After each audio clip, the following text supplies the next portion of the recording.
Okay. You guys, I just gave you guys like some primo laugh bait and it was muted. It didn't matter. Devastating. Anyways, I was supposed to go live. I was gonna hit the like full screen cam a second ago. I didn't because I was looking at my own clips. I'm officially a true streamer. Got distracted watching clips that you guys have made of streams.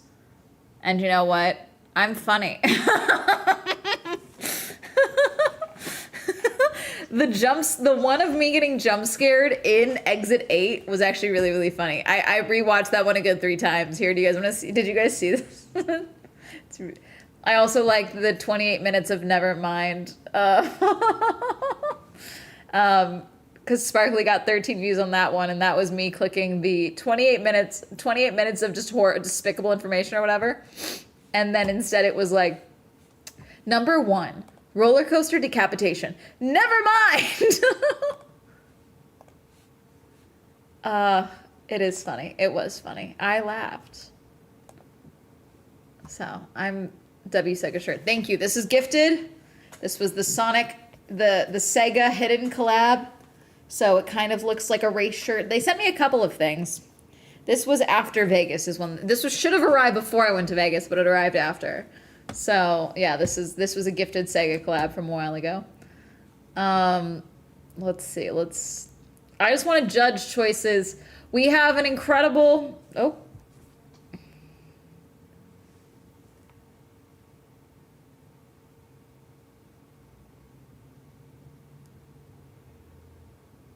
okay, someone's asking for, sorry, I thought someone was asking, someone I haven't spoke to in like 2 years, I thought was asking for free promotion, and what they were actually asking for was a donation, which I am willing to do for their theater show. I was like, what is this? And I will support the arts, okay, just because I'm not actively currently in the theater.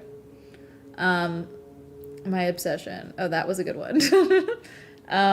Okay, but we have a new Wilderness Whispers, 5 abandoned buildings encounters, 5 disturbing abandoned building encounters ever filmed. I need them to try on the titles again. They're just trying to get keywords in there, and like they don't even make grammatical sense, and it's actually pissing me off. Sorry, a video I know that is causing some strife has a lot of views on it, and it's kind of funny. We're not talking about it. I'm not opening it. But it's really funny to see how many views it has. Let's see. So there's that one.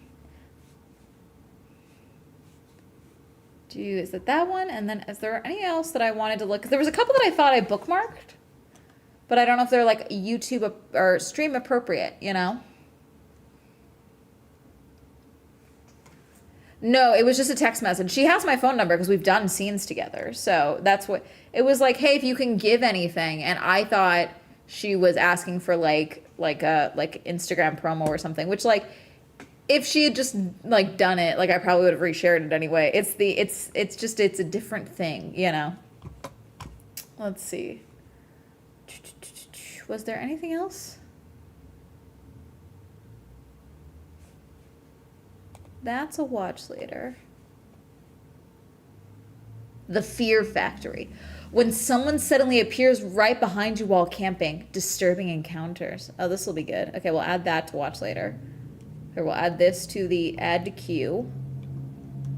We'll add, what else? What else?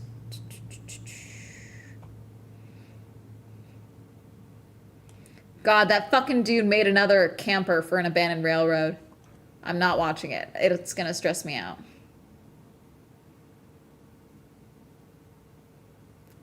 Let's see. I always love when a video is like, don't ever go here, and it shows a creator there. That's always my favorite. Like I do that, but like I don't go to like actively scary things. I do things that turn out to be scary, and then I'm like, learn from this. Don't be me, you know?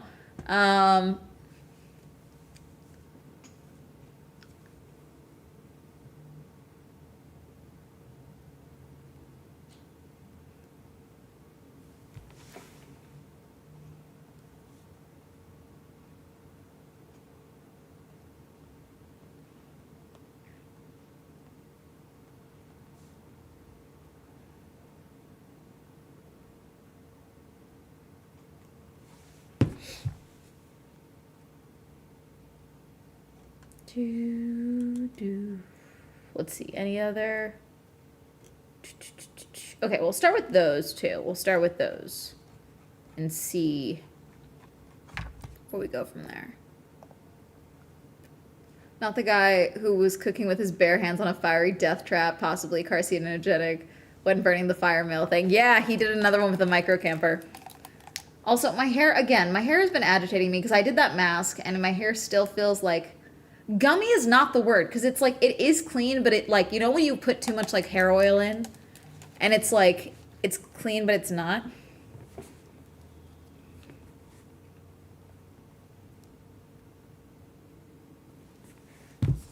Okay, let's see. Boop.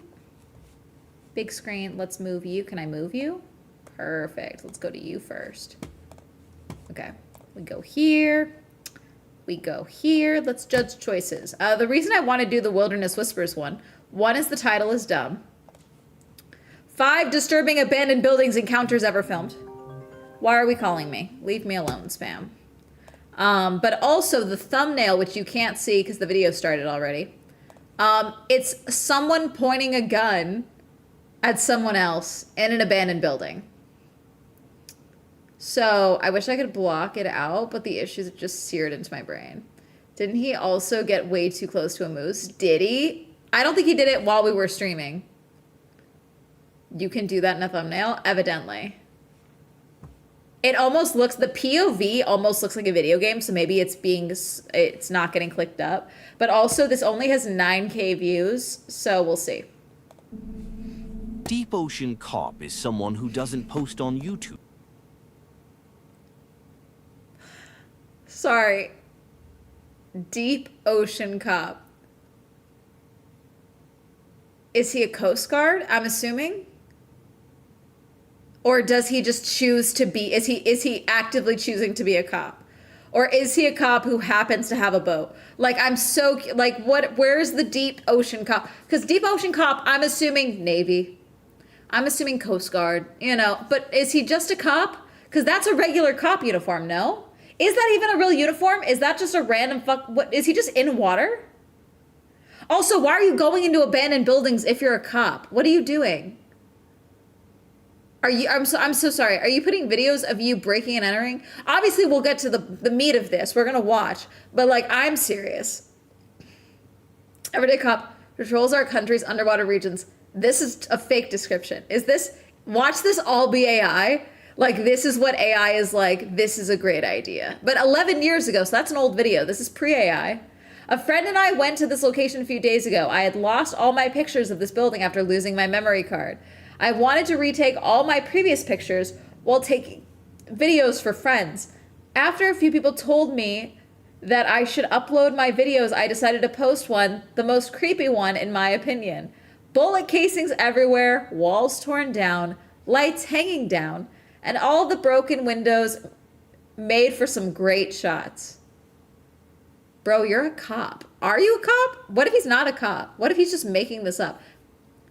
Just your everyday cop who patrols our oceans or country's underwater regions. I'm the only cop on this route and I love it. But where else can you shoot your gun randomly and not suffer any consequences? Where?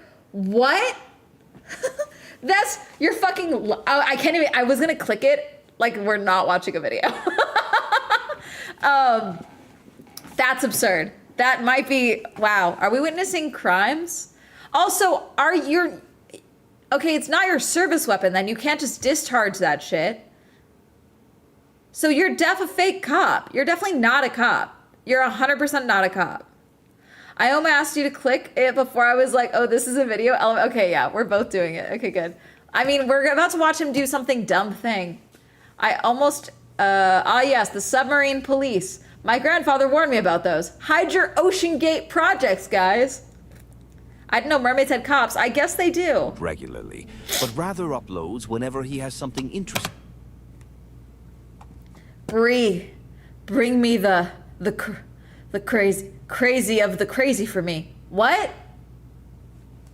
Missing an Audi by inches? Is this spot taken? And that's a fake skeleton, definitely, on the cement. One thing to expect when you become a Lyft driver. Okay, so you're a Lyft driver, you're not a cop. I think he just likes, is he calling himself a cop because he has a gun? Many such cases, okay? But like, is that what's happening? The Herbie fully loaded down in the corner is fascinating. To share, like when he and his Video of me getting sideswiped. Unsecured ladder falls off the back of a pickup truck. Driver going wrong way on highway at night. Are these patrol dash cams? This is not a cop car, right? It doesn't look like it. God, is this body cam footage? Dash cam footage?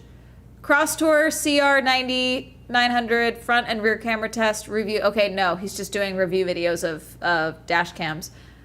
Giving a homeless child a Nintendo 2DS randomly. Wow, he really tried the Mr. Beast method. For 57 seconds. He's not actually giving the homeless child food or anything. He's just letting him play with his 3DS for 2 seconds. That's it. The one time I got pulled over for a plastic hand. What? Damn. Finding money in a junkyard car. I think he's just doing shit. friends visit unusual locations or explore abandoned buildings. He's not really in a specific niche, more like documenting moments from his life. In this particular video, he and some friends thought they had found a cool abandoned building to explore. But once they got inside, they stumbled upon something extremely disturbing.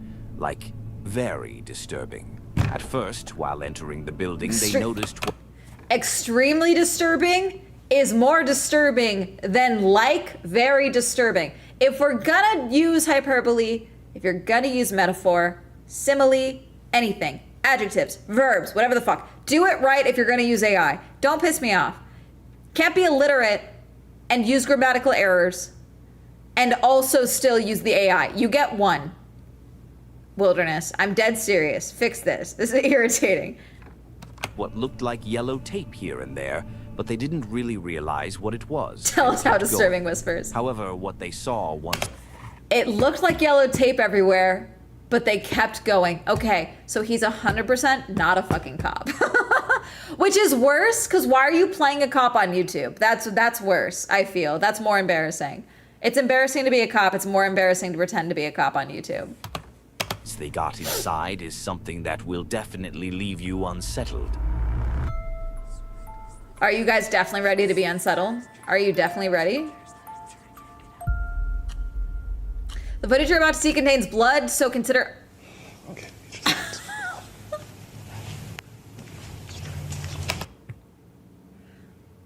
We've 100% seen this footage before, okay? That's not blood. Blood, unless they were murdered an hour ago, if that, okay? Within 8 hours ago, okay? Then that could be blood, maybe.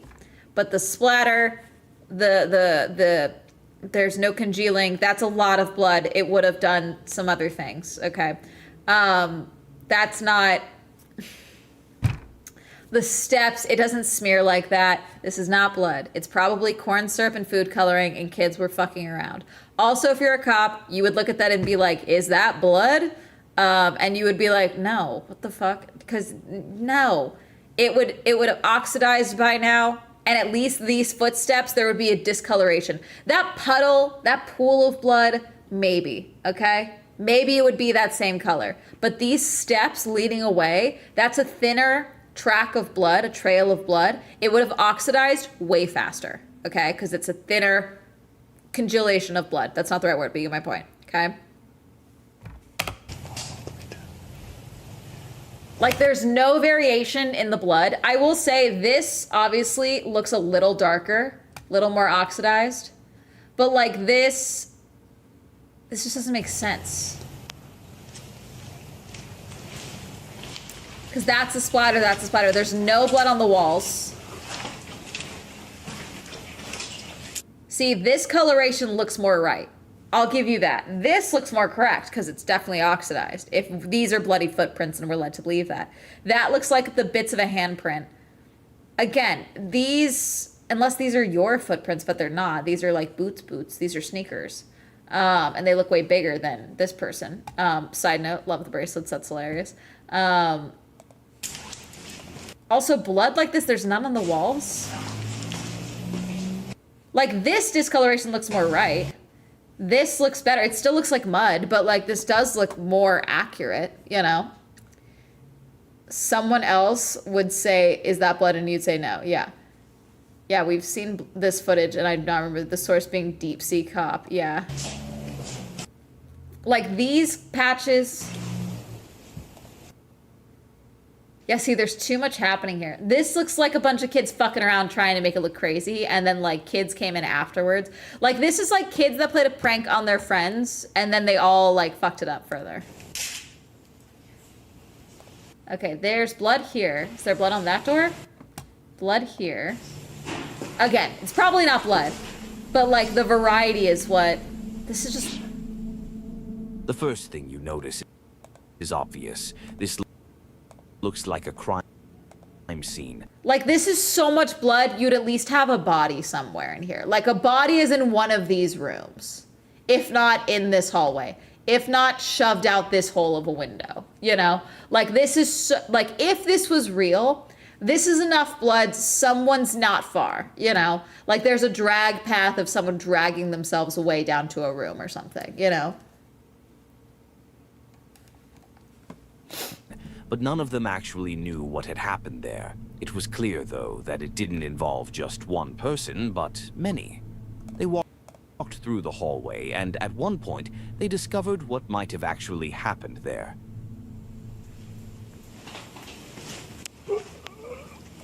That is a... It's so rare. That's an actual bullet. One bullet. That much fake carnage. And there's exactly one bullet that you find. That's an actual bullet. Okay. Again, also, if it was a cop, oh, we got a spent shell casing. You know, like there's... Again, pretending to be a cop is more... Also, if you're someone who shoots... Is this his footage, or did he re-upload his buddy's footage, is the question. Because... Again, Deep Sea Cop is claiming he calls himself Deep Sea Cop so he can just shoot out into the ocean like a fucking weirdo, okay? If you know guns, you would be like, you wouldn't be like, oh my god, that's an actual bullet. You wouldn't do that. You'd be like, holy shit, there's a spent shell casing, we need to go. Hey, there's a 45, whatever the fuck, you know? Like, you wouldn't just be like, that's an actual bullet. Yeah, dude, it sounds like you shoot guns. You should know what a bullet is, you know? Would be if their parents notice bullets missing, LOL. I don't know, I've seen some dumb shit lately.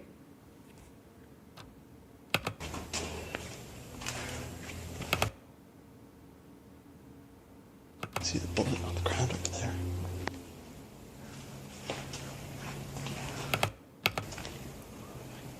Again, is there no body? Like, what, is this supposed to be a drag path?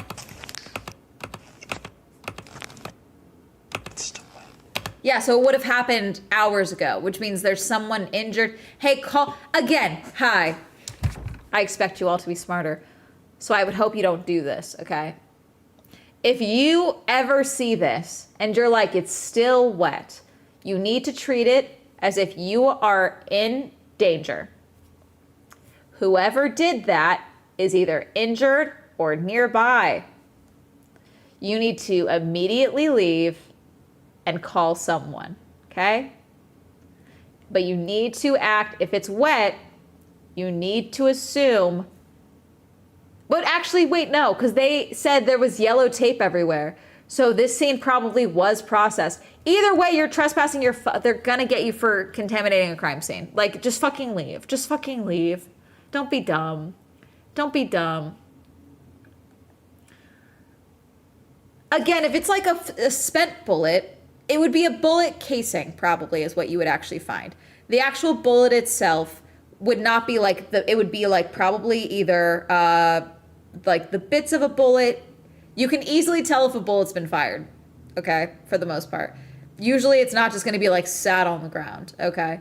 And it could be a bullet casing. It could be, you know, the actual round itself. It could be a bunch of different things. Again, not an expert, but still. I understand the assumption, oh my god, that's an actual bullet. But also, again, As someone that has like talked with someone who does crime scene processing and things like that, I don't do it. I've talked to people who have. Like, hey, I'm so sorry. We didn't realize this was an active crime scene. We think we found evidence that has not been collected, i.e. the bullet. Contact someone. At the very least, you need to do that. Hi, you guys, hey, yes, we trespassed, but also you guys forgot evidence. Here you go. We didn't touch it, but you need to come get it, you know? Like, fucking leave, call someone. I don't know. This is just, again, I don't know why you're setting up a camera to take photos here. Also, again, if it's still wet, but there's a drag path here, and also there's crime scene tape, so someone's obviously processed the scene to some degree, which means the body probably was here and is now gone. This is all bullshit, but still, I'm trying to make logic out of a situation that's definitely bullshit.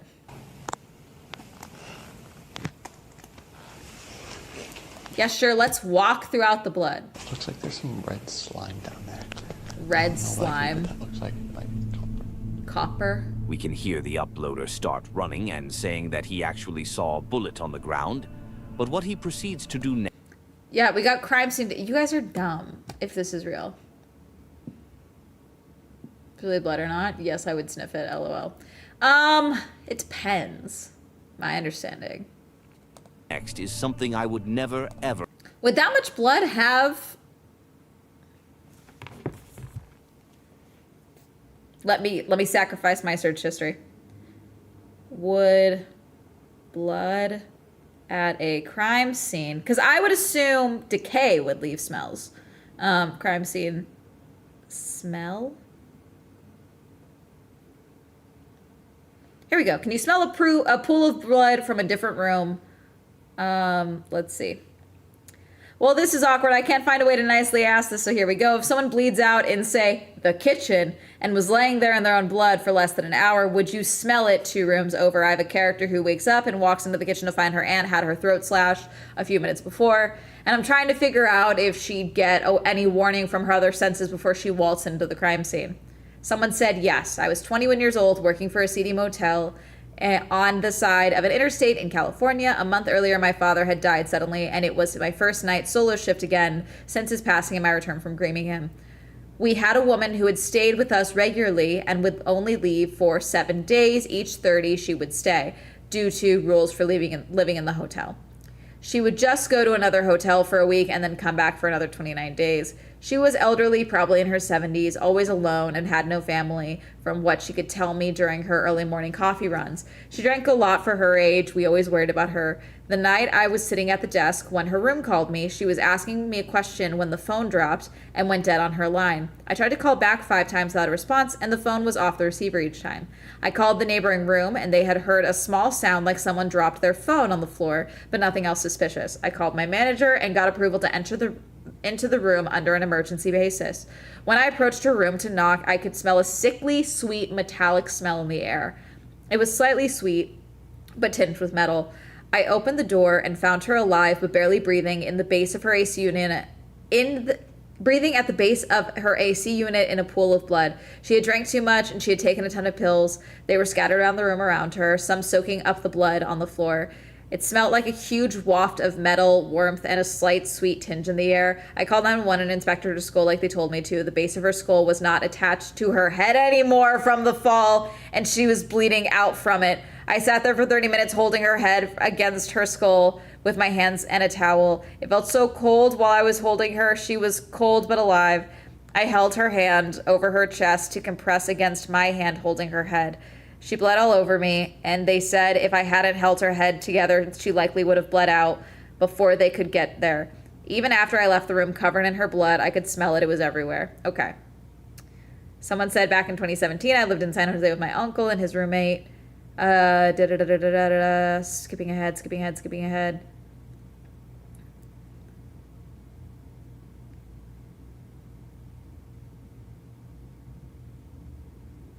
Oh shit. Okay, this one's bad. This is 6 years ago.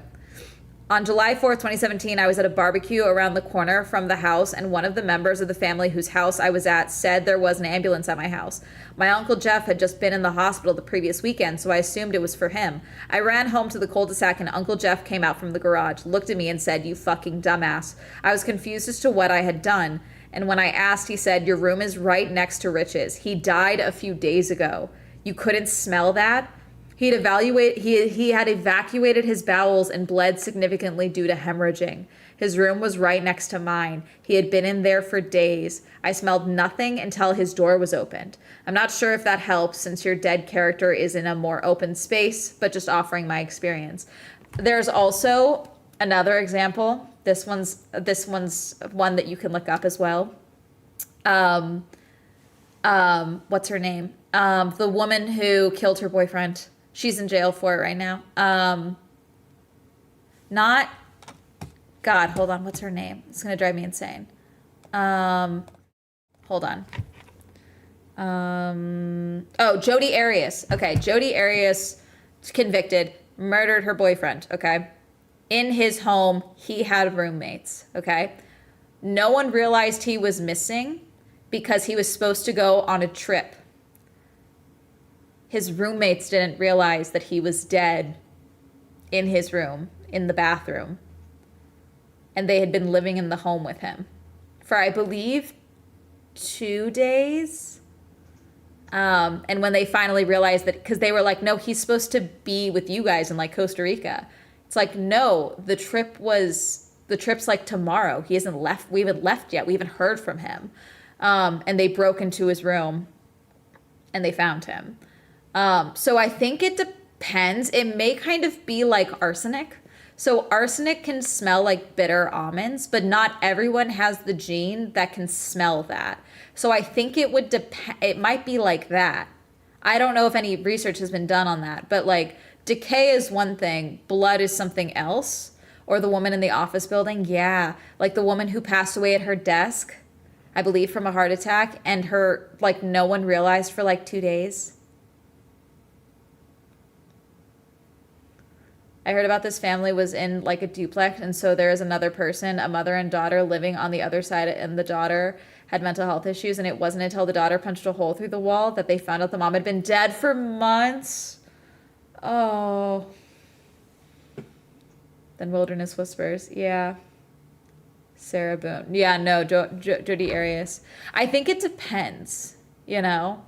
God, there was this one episode. This episode was upsetting. So I've been watching X-Files, okay? I paused it because now I'm back on my anime kick, okay? Which happens with me, okay? But I'm on like season 6, I think. But I think it was season 4 or 5. There was an episode where I'm fairly certain this little girl is Riley Keough. It's very funny to watch the X-Files. I don't know if it's her. I'm fairly certain it's her, but I don't know if that's right. But it's very interesting to watch the X-Files and see all these different actors are in it from like with like very small parts. Like Ryan Reynolds is in an episode for like 5 minutes and is killed off like immediately. Like it's very interesting. Like when he's like a teenager, there's a lot of things like that in the show. There's this guy and he basically like feeds on women. And by kissing them, he kind of like his body like forces hyaluronic hydrochloric acid and like it liquefies them. And there's not much they can do. And it's definitely like a metaphor for assault, 100%. But it's like a rough episode because he goes and dates women. And like, that's how he is feeding, is dating these women. And that's what he's doing. And there's a few women that survive, but one of the women that doesn't is his landlord. And she has a blind daughter. And so she knocks on his door, the daughter, and is like, "Is my mom here?" And he's like, "No, she's not." Because the mom had come in to like confront him on something. And I think had like hit on him at one point, I believe. But he was like, no, or whatever. But he had killed the mom, and you can see on the daughter's face, because she's blind, the moment she realizes she's in danger, because the next scene, the viewer are like, oh, he's gonna kill this little girl, like he's gonna kill her. But no, the next scene is the cops being called, and he's gone, and they find the mom's body, and she tells Scully, I smelled her perfume. Like I knew, he said she wasn't in there, but I knew she was in there, but she wasn't saying anything. So she knew that he had killed her. And it's like, there's things like that, you know, like there's like, I think it depends, you know, because there's also people like boy smell, like that like the guy who didn't realize that like his buddy or his family member was next door to him, didn't realize. Different rooms have different smells as well. So it's like a rotted building may have, thank you for following. Sorry, is it me talking about death?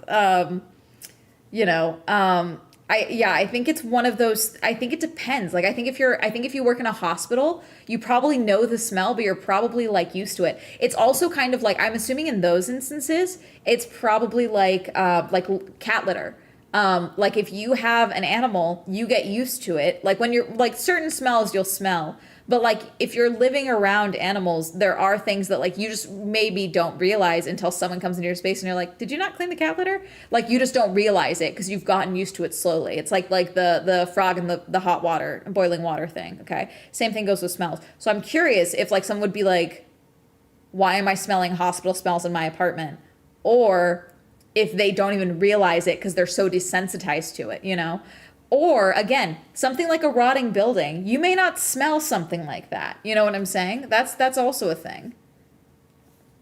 I cut my arm and bled a lot. I went to the emergency room. When I came back home, the kitchen was still smelling metallic, but it was easily ignorable.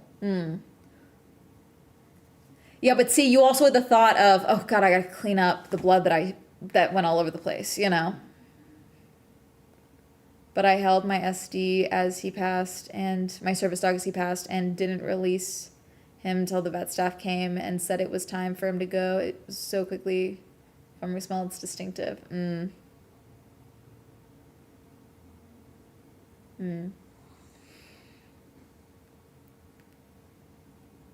Jordy has a good video about a woman who was mummified in her own apartment. Yeah, I know that story. There's unfortunately a lot of there's instances of people not realizing for, you know, there's also people, I think there's also this part of your brain, especially like, okay, this is a horrible example, but I'm going to use it because it's a modern example and it's one that a lot of people we've talked about. The David case is happening currently for the killing of Celeste Riva Hernandez. And one, I want her parents investigated. I'm sorry. There's too much. There's too much. I want him frying, but I also, there's too much that was allowed to happen. She was able to travel out of the country with David. He had her passport. Like, she's a minor. Oh God, there's so much. But his car had been parked in front, like not far from his home for a while before it was towed and then brought to a tow yard. And then it was later discovered when they were going through the cars that there was a body in it. However, apparently neighbors and family members of David realized that there was like a rotting smell coming from the car and that there was like flies or whatever, and they didn't report it. So you obviously, you recognized it enough to mentally make a note of it, but you didn't do anything about it.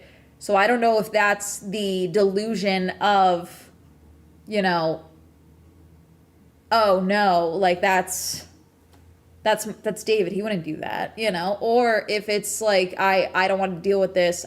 He's telling me it's not that, so I'm believing him. Like, you know, it's one of those things. I don't know what that's, I think it depends. I really do think it depends. I feel like a rotting building like this, though, with the smell, people I think don't realize how quickly mildew smell sets in.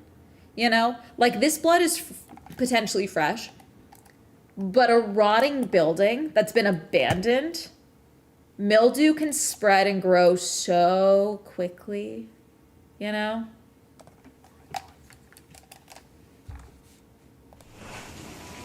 Oh, sorry. Don't touch it. Take a look. He touched the bullet. Think something dead is a human body. My first thought would be an animal that dies in the engine or was hit. They probably just assumed it was like bad food or something of that sort. I don't jump to the worst conclusion. But it's he brought her around his family. She left the state with him. She left the country with him. Like, people had asked, where is she, to him. Her parents contacted him to ask where she was. And then there's a smell of rotting coming from the car. And no one checks. No one reports it. You know?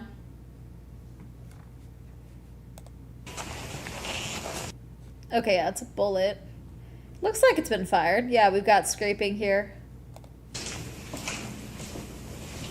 I don't think it hit it. It looks like it probably didn't hit much, though. It's a clean bullet. Picking it up is dumb. He touched a bullet that was actually in what looked like a crime scene. Definitely not the He picked it up. smartest idea. By this point, it was clear that police had already been through the building, judging by the yellow tape around it. The place had clearly been investigated, but I couldn't find any real It means they blocked it off. It doesn't mean that it's been processed, so I still wouldn't be here. information about what had happened there. Still, it gave the impression that multiple people might have been involved, just based on how chaotic everything looked. It even made me think there might have been a shooting, with possible There might have been a shooting.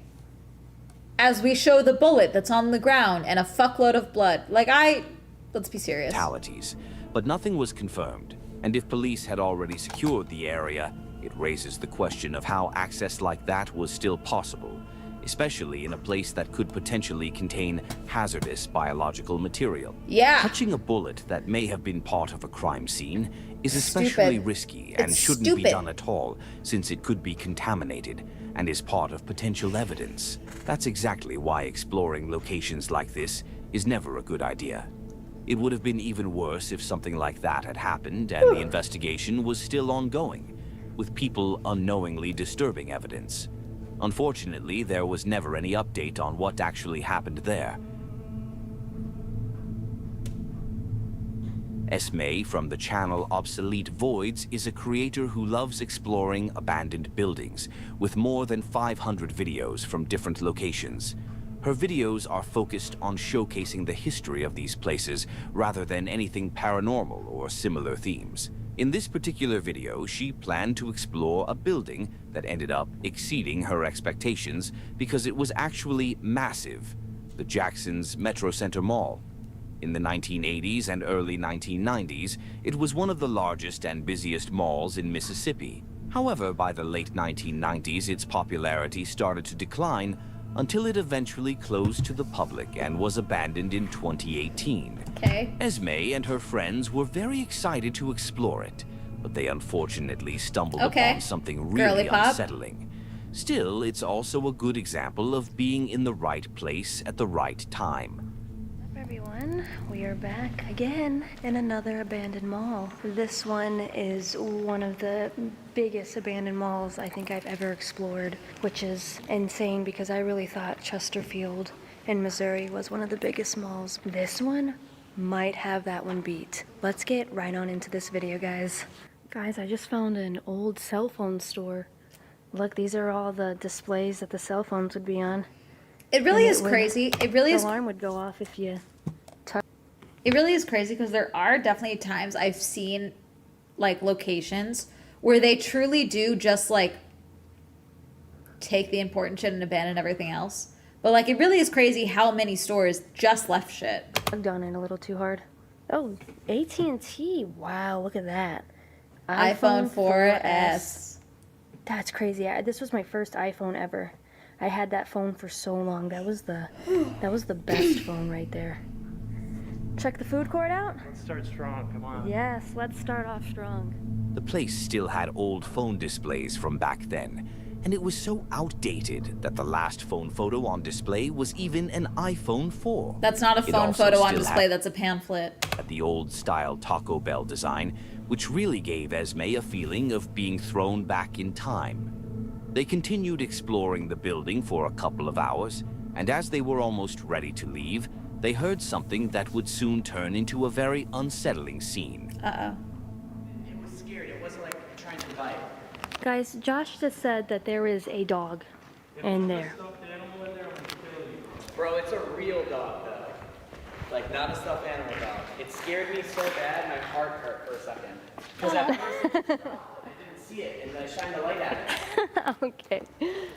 Where? It's in there. Like, the dog. Oh, it's Josh Explores. In the escalator. It might freak you out, though. In the hole? Yeah, it's in the hole. No. Dude, I think he's messing with us. No, I swear. Can it get up? I don't know if it's stuck or not. That was one of the things I had in my head. That's a puppy. That's a puppy. He's a... Huh? He's a little puppy. He's so scared. I think he's stuck. Oh no. Oh my gosh. Oh my god. Oh. He looks... He's growling at us. Oh, poor thing. Is he okay? Yeah, let's get the bright ass light on his face. Let's do You that. okay? You want food, buddy? Oh, he's so skinny. Yeah, he's so skinny. Hi, baby. Are you You need okay? help? You're good? He looks you want scared. help out, puppy? He has a collar on.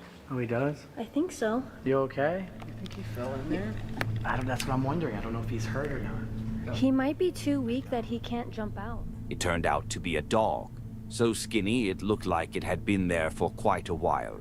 It was so scared and weak that it couldn't even bark or move properly, only managing a faint growl out of fear of the strangers around it. The group tried to approach it, but they were hesitant, worried it might bite out of panic. Everything changed when one of them pulled out a bag of peanuts and carefully threw some toward the dog. Can dogs eat peanuts? Is he in it? Yes. Oh, I think he liked it. He's eating them. Yeah. Yes. Yes. We became friends. Look, he has a collar on. So That's someone someone's dropped dog. him. Oh my god, that dog is really skinny. He might actually be stuck. We should put a chair down there he can jump on. Good baby. Oh, he's wagging his tail. Oh, the baby. Oh, he's so little. Here. Yes. Come on, baby. Yes. Oh. Good baby. You want more? So the collar he has on him, I think what they did is they dropped the dog here and left him. And he might have been running up this and he tripped and he fell in here. He could have been, yeah, I don't know. He's probably too weak to get up. You think? Yeah, I think so. I want to get him out, but I'm so scared he's gonna bite us. Oh, he's so thirsty. He's so thirsty. After giving him some peanuts and water, the dog became a bit more trusting and seemed genuinely calmer and happier, but he was still so weak that he couldn't get out on his own. So the group decided to try and help get him out themselves. See if we can get him out. I don't think he'll bite. I'm a little bit scared. Yeah. Well, now he lets you touch him. He's growling. He's just scared. What is that? Is that yelling? He's letting me, I think. Come on. Just give him a boost and he should jump. Yes. Yes. There. Yes. Yes, baby. here, we need to cover that. Yeah, we have to cover this up. Oh, Yeah, I actually feel like we saved his life. we need to cover that immediately. You think he'll go back down though? We gotta get him out of here. Yeah, we do. The group managed to get the puppy out and gave it more water. They even came up with the idea to close off the hole and cover it, so something like this wouldn't happen again to another dog. The dog was able to walk, although it was quite rough for him since he had been stuck there for who knows how long.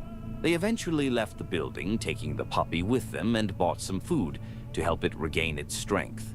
It was a really wholesome moment to see. A poor soul being helped by a group of kind people. Little too much Judging dog by the food. collar, I'm guessing the dog had been living near the mall and, during some kind of wandering, I don't see fell tags into on the that hole collar. and couldn't get out. The group was there at exactly the right time, because given how skinny the dog was, it Yeah, likely wouldn't have there's no survived tags. much longer on its own. Its owners probably searched for a long time before the eventually baby assuming is it so was scared. gone. But fortunately, it wasn't, thanks to the kindness of this group. I'm assuming they took it to a vet. Renato Garcia is a huge creator. I mean, huge. His channel covers everything going on in his life. He makes vlogs and is very passionate about motorbikes and cars, which goes all the way back to when he started his channel with motovlogs and similar content. In fact, this video is exactly about that. He has always done crazy things in his motovlogs, but this one was probably the craziest of them all. He and his friend planned to go into an abandoned hospital, but not in the usual way.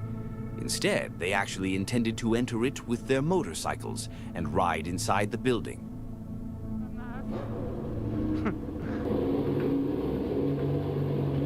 Mano, é sinistro o lugar. Vou ligar aqui as lanternas. This is so stupid. Sinistro, né? This is so stupid. Because you have no idea. Oh, God. Meu Deus do céu, dá medo, hein? God, this is scary. Yeah, stop. They were riding through the hallways, and it was a pretty large building, with corridors stretching for a long distance. At first, they thought they were alone in there, but it turned out they weren't, because they were suddenly stopped in the middle of the hallway by someone, and things got dangerous really quickly. Ô tio, que é isso? You're fucked, bro. He turned off your shit. He knew exactly. He calmly stepped out and turned off your shit.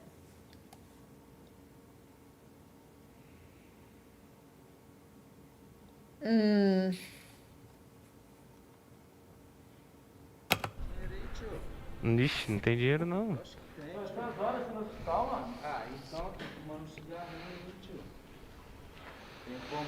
Não tem, né? Só nós veio aqui pra conhecer. Big Tem bike, dinheiro aí, little Renato? coin. Não tem, eu não trouxe dinheiro não, mano. Ixi, pior que não tem nada. Não, ô, sai pra lá com esse negócio aí, não. The man appeared to be homeless, and initially seemed like he was just looking for attention. Who says he's homeless? Maybe he just wants to rob your shit. You know, sometimes me defending crime. Maybe he just wants to chill here, like these fuckers are doing. This is the thing about these videos. They assume everyone they find in these places are homeless or like a creature, you know? It's like this could just be a dude who wanted to go and smoke here, you know? And then he was like, yeah, let me fuck with these people. You know what? Give me some money. Maybe he just wants crime. Maybe he just wants crime. But everything changed when he pulled out a knife. Yeah, no, this is crime. I'm so sorry. No, this dude just chose crime. That's the way he reached over. This dude robs people here for fun. Like he was so calm walking in front of a bike. He 100% deals with this shit regularly. He might live here, sure. But like, this is just his fun. I haven't checked for a recent update, but I know they took it home and started recuperating it, and I believe sent out lost dog notifications. No microchip, I guess. Gotcha. This moment shows why it's always important to be prepared. Because that was too fucking confident. That action alone would scare the shit out of me. Because the walk up in front of your bike, a bike's coming at you. I know you're going to slow down, and then I lean over and I immediately turn off. No, I'd be like, I need to get the fuck out of here. This dude's a psycho. This dude's done this shit before. He's not worried about the fact that I have machinery. He's definitely, also I can't see his other hand. And sure enough, I was right, he had a knife. And extremely cautious when wandering through places like this. And that's the thumbnail. Calma aí. Vai querer soltar nosso parceiro? Qual que é, velho? A gente tá gravando um vídeo aqui, mano. E aí? Mas é assim que pede dinheiro, mano? Você arrancou a faca pra mim, cuzão? Larga a faca aí, fazendo favor. Por que você não é covardia? Now they're checking his room. Aí. Parece faca de cadeia? Tava preso? Por que tá na covardia, mano? Você quer dinheiro, você pede. Se a gente não tem, você vai querer roubar a gente. Você tá mais com quem aqui? He's just smoking. He's like, why are you fucking with my shit?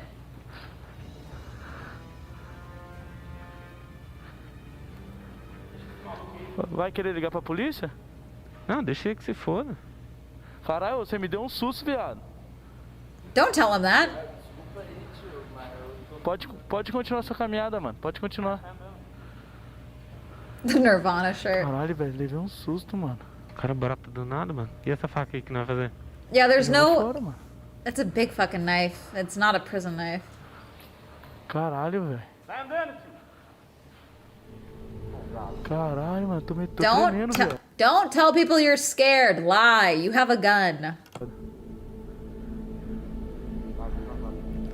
We don't allow links in chat, Kuna. Renato pulled out a gun, and the man quickly dropped his knife. They checked for any other people who might pose a danger, and took the knife to make sure he couldn't do any. See, that's how you know this dude is a real fucking criminal. Real talk. He didn't run. He sat there and let them do their little sweep thing. And then he waited till they were like, yeah, get the fuck out of here. And then he wandered off. If this was someone who was homeless or someone who was like afraid of getting caught or anything like that, I think they would have booked it.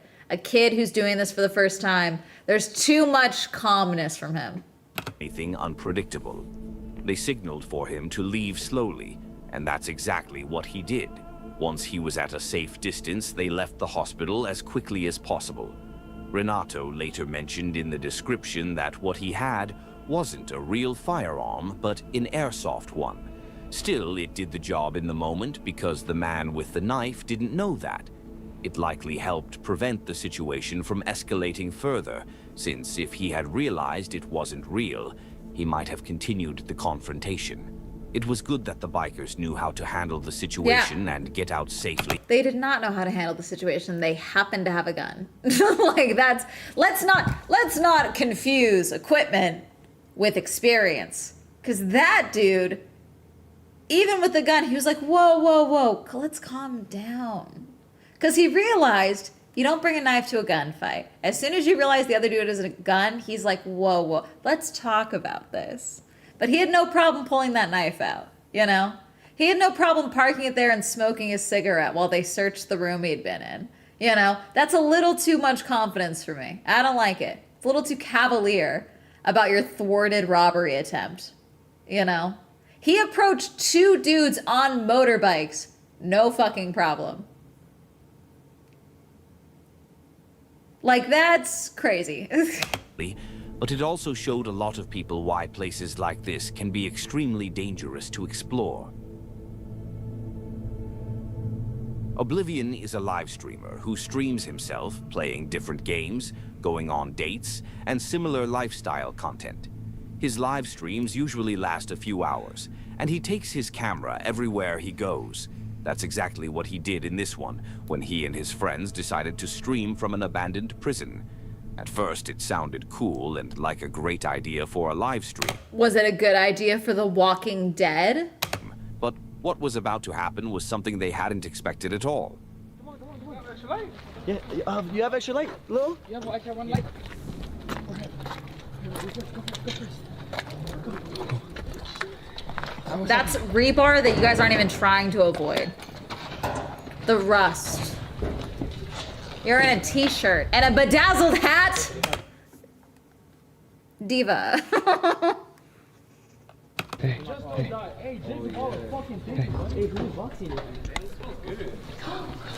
That's all the first time that's happened, yeah. To live stream, God, the amount of streamers. At one point, they eventually got into the cell block area and were having fun. The amount of streamers that live stream crimes is truly baffling. Was this on Twitch or Kick? Because this is, yeah. Let me stream breaking and entering. And again, at any point, anyone can figure out. You're telling people you're clearly at an abandoned prison. That's probably very easy to identify where you are. People can show up at any time. They can tell people where you are at any time. Like, this is 6 types of dumb. Exploring it, going in and out of the cells. But while one of them was inside a cell, Oblivion let his intrusive thoughts take over. Let me guess, he locked him in the fucking cell. See, this is why I don't hang out with these fucking types of people. I hate hanging out with streamers like this. Because they play too much and they have no idea that the real world exists. And it drives me insane. Okay?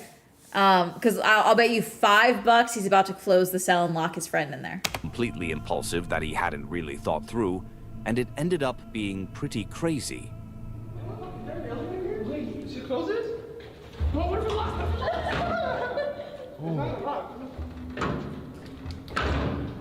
Oh. No. No. Oh, shit. No. Oh. You're lying. You're trolling. Sal, get out. He's fucking stuck in there. Sal, get out. Help me. Push it. No. Hey, lift it. Again, I'm killing you. Like, this is why you can't hang out with everyone, you know? Like, you gotta have discernment for yourself because some people play too much, you know? What's crazy, I don't know if you guys saw this, it didn't lock when he first closed it. He undid it and slammed it harder. So it definitely locked. And they heard it lock, which is why they were all like, No. Oh. He's actually done. Oh, wait, he's actually done. Wait, are you fucking serious? Oh. Wait, you're fucking dumb. Why would you do that? Let me shut the fuck up. You just locked yourself in a fucking prison as a man. now they're saying you just locked yourself in the prison. Now they're blaming the person that this guy locked into the cell. This is why I don't play with people like this. I don't spend time with, this is dumb.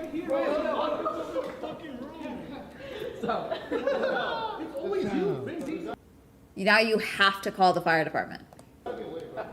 Wait, it has to be unlocked, right? Let me see. Pull it. Pull this bitch. You're not pulling that shit. No, Kev. No way you're... Yeah, sure, let's all one arm pull it while our friend is locked in a cell. Like, I can't take any of you seriously. Let me see.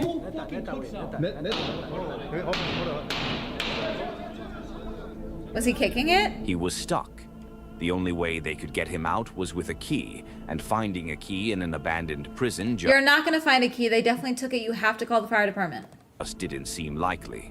They thought that was it, trying everything they could to open the cell, but there was no way that was happening anytime soon, or so they thought, until one of them tried and somehow managed to open it. Wait. Well, I think that might lock him more. Cameraman, what the fuck are you doing? You're not saving the day. You're recording shit. You're so fucking lucky. You're all so fucking lucky that this Chad decided to calm down and be like, let's see if there's a release button. Okay? You're all so fucking lucky. This is dumb as fuck. Dude, never hang out with these people again.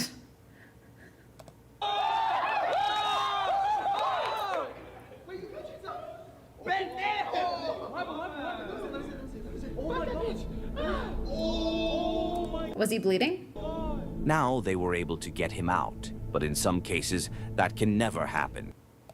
And you should call the authorities. They won't leave until they get you out of there, but it would likely also result in a big fine for trespassing, so it's just not worth it. Having friends who don't think about their actions can get you into a lot of trouble. 100% They they're not continued learning. exploring the location Yeah, they and nothing stayed else happened. in there? But it once God. again shows how these places are not to be messed with. Ali Law is a British YouTuber and content creator, known mainly for urban exploration, rooftop climbing, and stunt-based videos. He has Men been drive me detained insane. and arrested multiple times during his career as a YouTuber, mostly connected to his urban exploration and Oh, yeah. trespassing style Trespassing will content. get you. But he has continued doing it regardless. The craziness in his videos is on another level, just like in this particular one where he and his friends decided to explore an abandoned military base. However, little did they know, it wasn't as abandoned as they thought.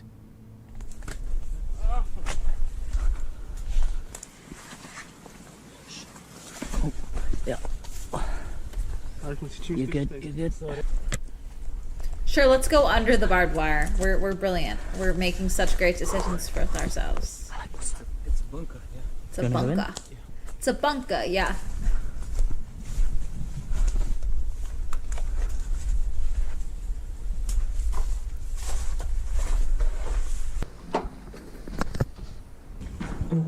I low-key hate a fisheye lens for something like this.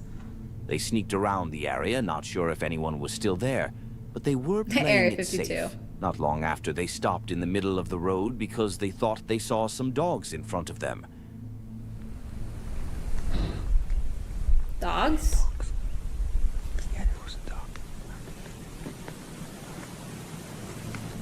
Dog like guard dog or guard But dog like they kept abandoned walking dog? and eventually came across a plane. A And of plane? course, that's the kind of thing you want to explore, right? They went inside, checked everything out, and then moved on. Their next stop was a more open area where there Why was are there another just plane they wanted to take. Why are there just a bunch of abandoned shit in this area, bro? Are you on someone's property? Is this someone's abandoned location spot? Like, Take some photos are you in a spawn map? Like, what's going on? with. This does seem like a zombie map. Like a zombie or like a war apocalypse map loading spot. But there was a catch. There seemed to be a building nearby Military that looked base? fairly new. They decided to go for it anyway. Y'all are dumb. But this is where everything took a turn.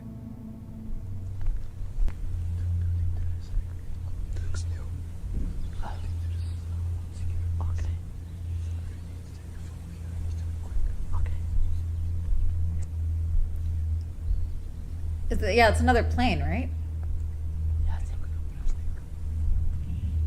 What building are they pointing at? I don't even see it.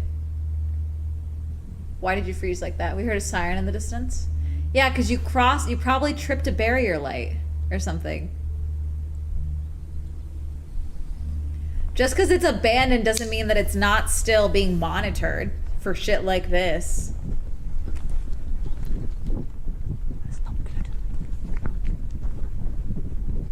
Yeah, you passed a building with windows that looks fairly intact. Going this direction, the side is. Why are we going straight?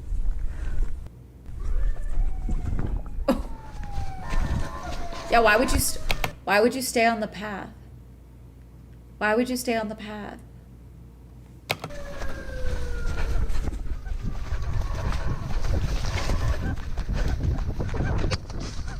Did you just go back to the building? Why would you go back to the building? There's probably people inside there. Is this how you came out?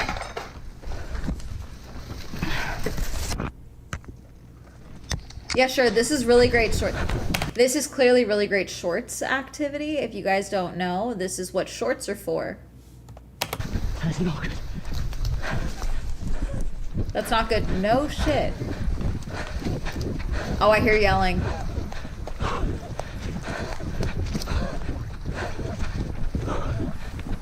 So I know they have ticks. I did just see a study though. America, we have shit ticks.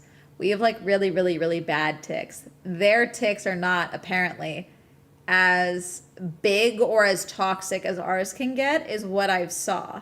I don't know if that's the right wording. But they do have ticks, but they're not as like ours can get fucking huge, you know. Lyme disease speed run. Go faster. Don't slow down. You guys have the stealth of avocados. Sirens went off right next to them. It was the military police, and it looked like they were trying to catch the explorers off guard. No They shit. all ran in different directions. But I've got to say, running in a bright red t-shirt doesn't sound like the best idea, right? Yeah, they realized that too, and eventually Ali told him to take off his shirt because he stood out way too much. I mean, who even goes into a place like that wearing something so noticeable? They kept running until they reached a wheat field, where they hid and waited for things to calm down. But this is where Ali said something that made the situation even more unsettling. Why are you shirtless? Oh, the red shirt. Guys, Alec just said, like, I don't know what would happen if we get caught. He doesn't want to know. But on the main gate, there's a sign that says, what does it say? Shoot. We will shoot without warning. So when I was running... Now you tell the group. You know? God. Excuse me. Sorry. I might do it again.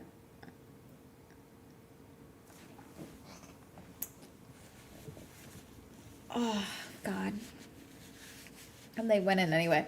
No, they didn't. He didn't even tell them, is what it sounds like. I was literally just waiting for behind me. I've never ran so fast in my life.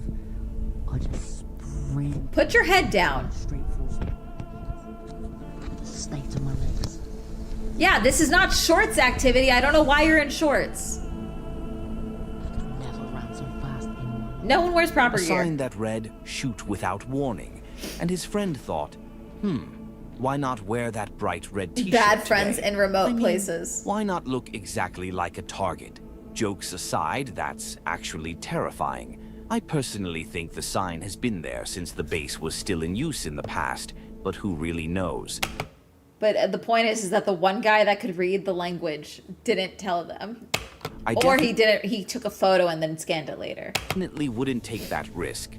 What's important is to never try to enter anything related to the military. These places can still be active even if they look abandoned, sometimes used for storage or other purposes, and there's almost always some kind of security around. In this case, it seemed like even more than that. The important thing is that everyone got out safe and unharmed, although Ali ended up getting arrested multiple times afterward. In fact, this video was re-uploaded after being taken down following one of those incidents, which really shows why getting involved in this kind of thing isn't worth it.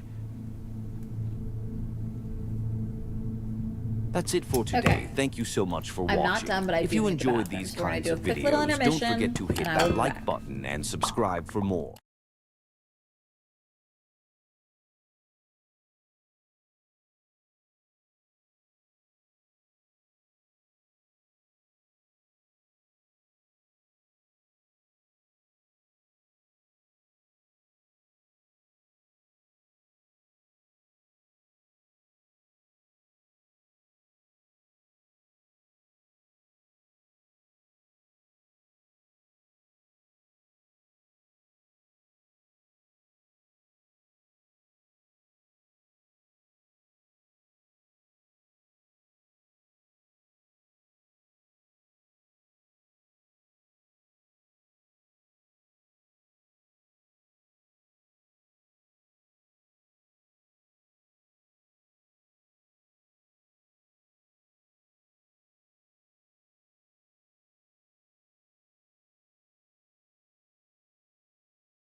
Hello.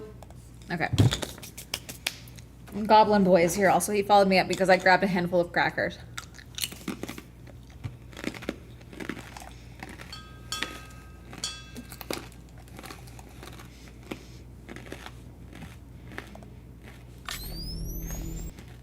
No, I don't think we've ever watched videos from this guy.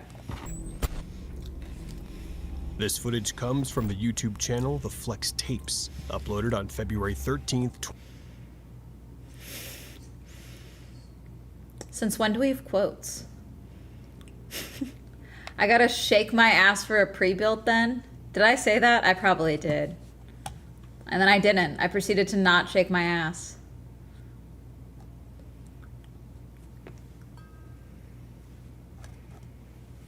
Crunch.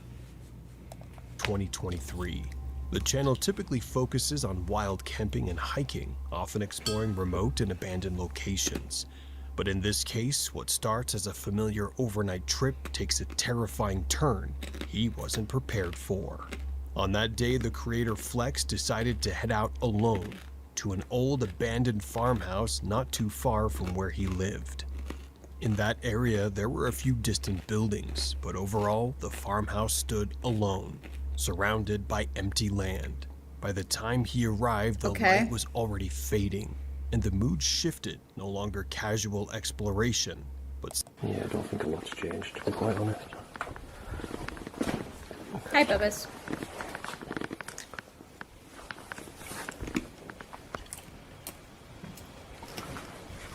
Look at that, that's moved, that used to be in there, you see.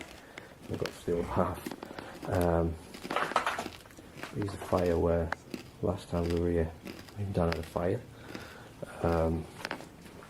Never noticed that last time, it's like a checkered board or something. But yeah, it's just a really, really old farmhouse.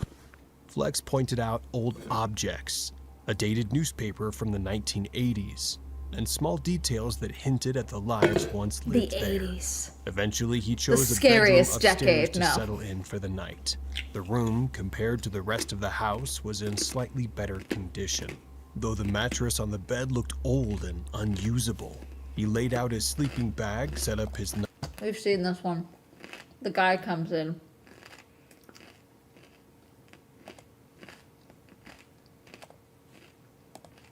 Thank you in advance.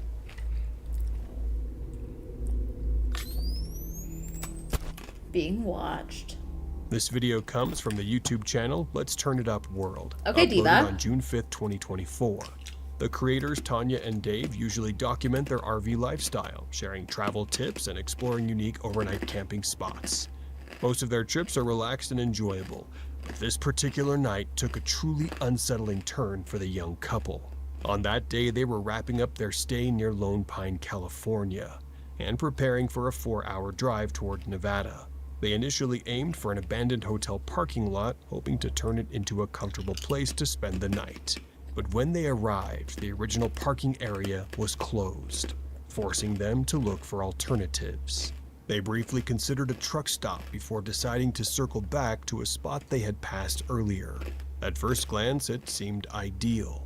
After talking with the security guard and getting permission to stay, they parked the RV and began settling in. Buffalo Everything Bills. felt normal. They explored the area, returned to make dinner, and carried on with their routine.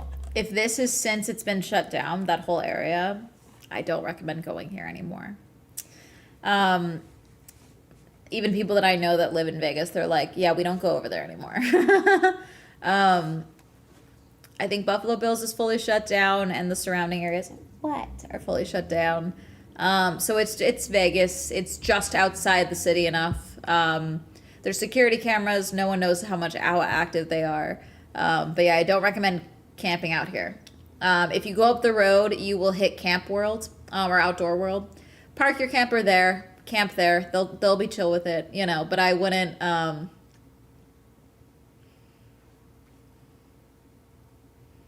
I wouldn't sleep here. But as the sun dipped behind the mountains, the atmosphere shifted. A quiet, unmistakable... It's not particularly... It's like maybe another 10 miles down the road, if that, to make it to the... There's gas stations in this area, which like I have stopped at before, but I would not stay at one of the now defunct casinos. I wouldn't, you just shouldn't stay there, you know?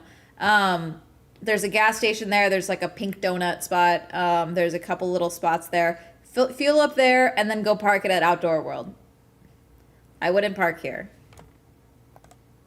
Unmistakable tension settled over the place, hinting that the night ahead wouldn't be as simple as they had hoped. While preparing their meal, an intoxicated man suddenly approached them out of nowhere. That's Vegas. And asked a strange, unrelated question about whether they were veterans. This guy right there is just like randomly came up to us and asked if we were, first question was veterans, and now he's driving around the parking lot. Dude, it's kind of creepy. So I let the security guards know, but he's out there just hovering around the parking lot. Or is this from when it was still active because the lights are lit up? I mean, these truckers could all just be sleeping. It probably is not active because this is really empty for an active casino. Oh man, that's a little unsettling. So I just turned the lights I think now they don't even have the lights on anymore. off. Oh my gosh, I'm trying to cook dinner. This is crazy, Dave. It's crazy. I know it is. The guy's racing around the parking lot. Racing. So I just turned the lights off. Hold on, let's close this up. I gotta finish with my meal. Oh, I know, Bubby. Mom is watching. Yikes. The interaction felt off, and he left immediately. But not long after, something else caught their attention. A black SUV began slowly circling the parking lot, and at first it seemed harmless, just like another vehicle passing through. But it came back, and then again. Each pass was deliberate and slow, as if it were watching them. Yeah, leave. Black car.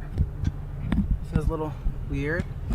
Also, they got to be aware because of where they're parked. They're probably separated from the others.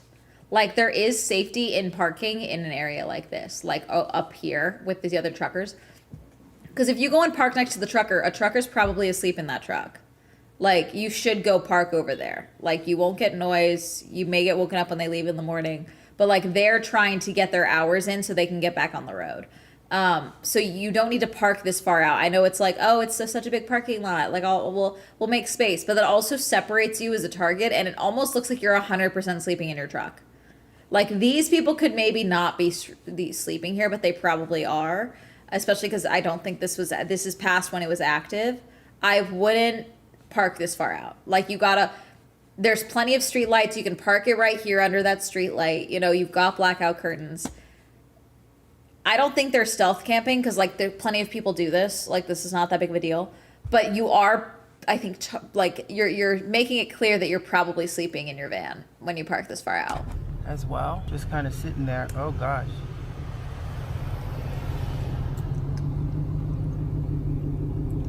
Like, go park between these two trucks. You'll be fine. Like, literally, there's plenty of light. You know, you're together. You're not alone. You know, if you were alone still, I'd say go park here. That is the same one that was there earlier. The Ford that was there earlier that also kind of circled by. Black Ford Explorer. Oh my goodness gracious. I mean, I'm not sure if I'm just worrying too much or... Let's see. The tension spiked when the SUV returned, this time with a white van. Both vehicles were parked nearby. Lights off, motionless, and the unease became suffocating. Lights are not off on those things. Tanya and Dave didn't Bye, hesitate. Bubbas. You gonna go downstairs? Quickly, started the engine and pulled out. Good. Even as they drove away, subtle movement near the vehicles confirmed they'd made the right choice. It wasn't a single moment that triggered the fear. It was the build-up, the slow circling, the silent watching. Because sometimes it's not what happens that matters. It's what feels like it's about to.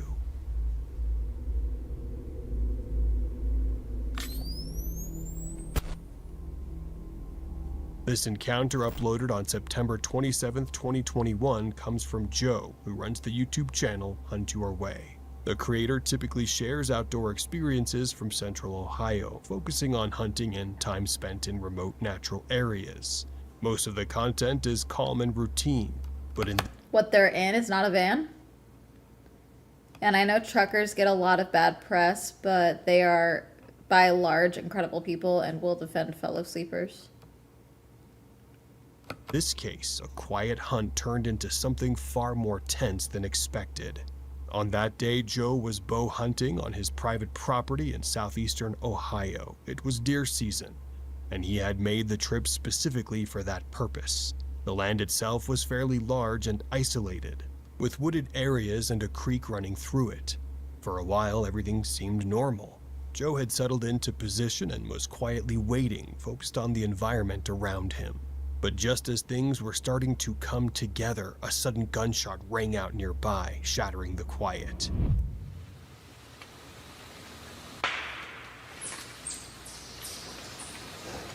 The sound cut through the air, sharp and commanding, instantly putting him on high alert.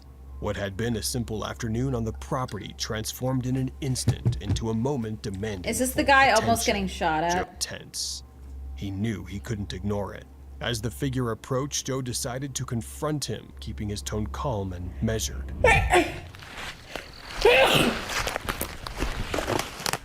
Sorry.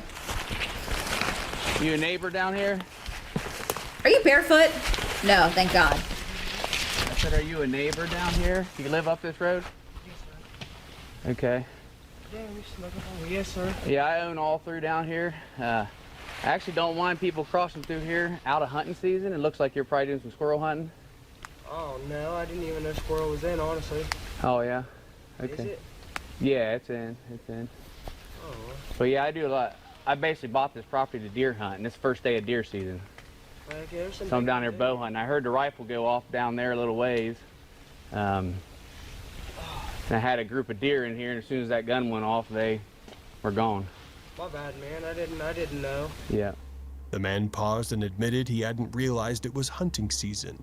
His explanation sounded sincere. He apologized and promised to respect the boundaries, acknowledging that the land was private. It's a white pickup truck. Also, I don't think it's not uncommon on a road trip, especially if you're caravanning, because the white truck looked like it had 2 people in it.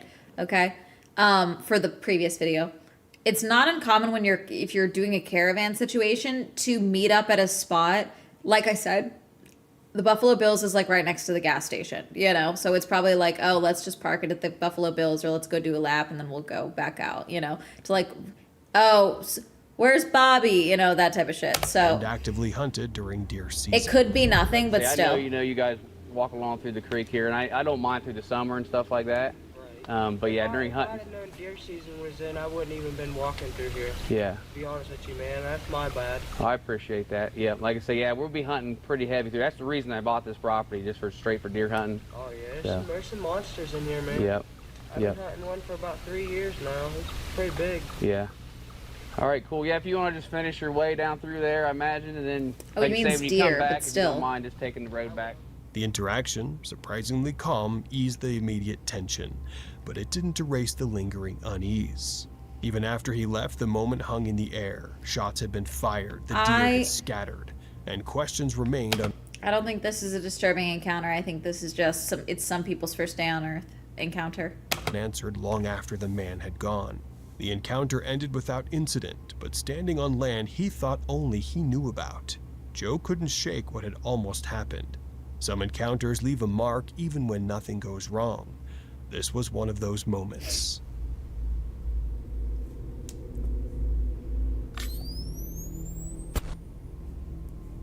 The YouTube channel What's Up with James uploaded a video on November 11th, 2022 that turned into one of the most frightening nights of his life. James, the creator, often documents his adventures exploring abandoned places and living a camper-style lifestyle in isolated or unusual locations. But this night would prove far more serious. That day, James had parked near an abandoned building, planning to sleep in the back of his truck. The area was quiet, and aside from the natural eeriness of abandoned places, nothing seemed out of the ordinary. Eventually, he settled in and fell asleep. That quiet, however, didn't last. Sometime later, he heard a vehicle pull up nearby. Half asleep at first, he didn't think much of it, but within seconds, the situation escalated beyond anything he could have imagined. Without warning, multiple shots rang out, striking directly at his truck while he was still inside. Damn. So a bunch of guys just pulled up and shot my truck with me in it. I was literally sleeping in the back, and they shot it up right there. I mean, I haven't found any rounds yet. They're small. It's 22 probably, right, or something. But I haven't seen any rounds in here or anything. My truck's a mess, but yeah. So his reaction was immediate. Disoriented and panicked, he dropped as low as possible, trying to stay out of sight and away from the windows. Time seemed to freeze in those moments. After several shots, the vehicle sped off, leaving behind an oppressive silence. I think that we've felt seen just this before. as intense as the chaos before. Once he was certain, the video follows a young couple exploring the abandoned and famously eerie Chernobyl forest. After hours of navigating the forest, they carefully selected a spot they deemed safe enough.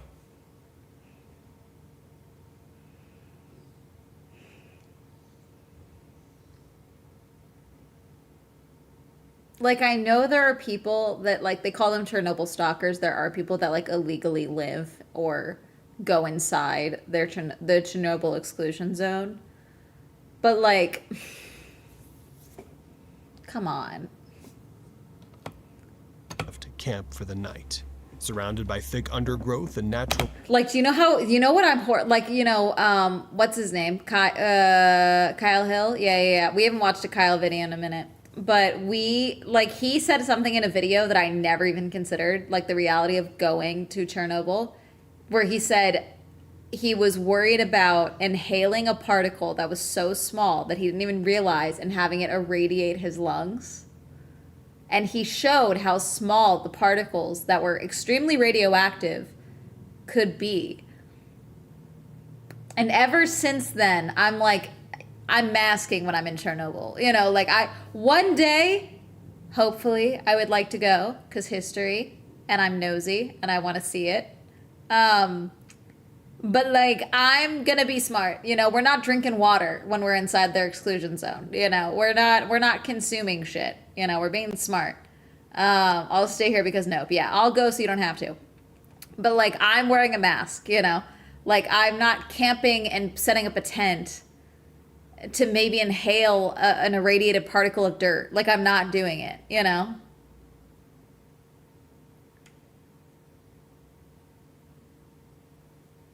They get free cancer, can't pass up a deal to go there, explore, like, the risk is really worth it. See, I don't want to explore. I would like to do a proper tour with people that are accredited to work and do the tour, but there's so many illegal tours, is my understanding, or there's like random tours. And so it's one of those things where, and again, nothing's happening right now because there's an active conflict, you know? They're still fixing the hole in the Chernobyl, you know, iron sarcophagus.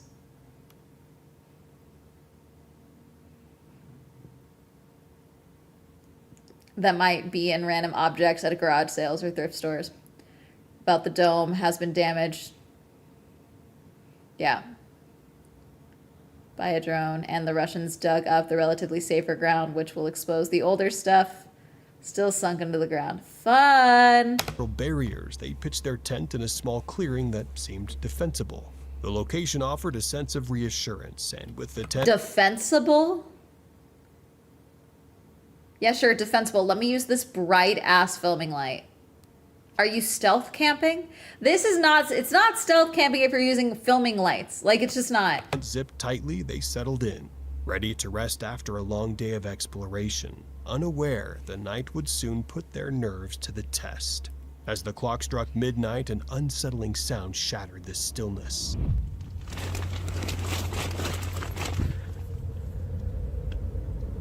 Yeah, it's the radioactive dogs, bro. Сергей, вставай. The radioactive dogs are coming to get you. Идет кто-то через кусты. Сейчас фонарь потушу.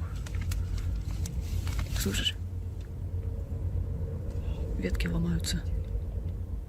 The girl inside the tent distinctly heard footsteps circling the camp.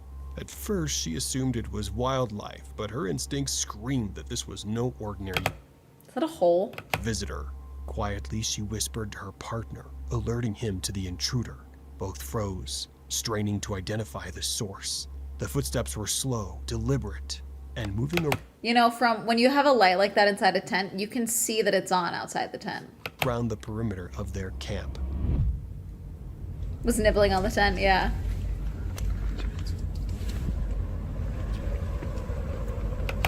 I still like the video because this one, you guys annoyed me with this one because it was the video where they opened the tent and it was a fuckload of like alligators or crocodiles or something, just like watching them in the dark. And I was like, oh, fuck that. And you guys were like, yeah, this was staged. It was filmed on like a preserve or something. I was like, I don't give a fuck, it's staged. They were in that fucking tent. I don't care. That's fucked up. I don't like that.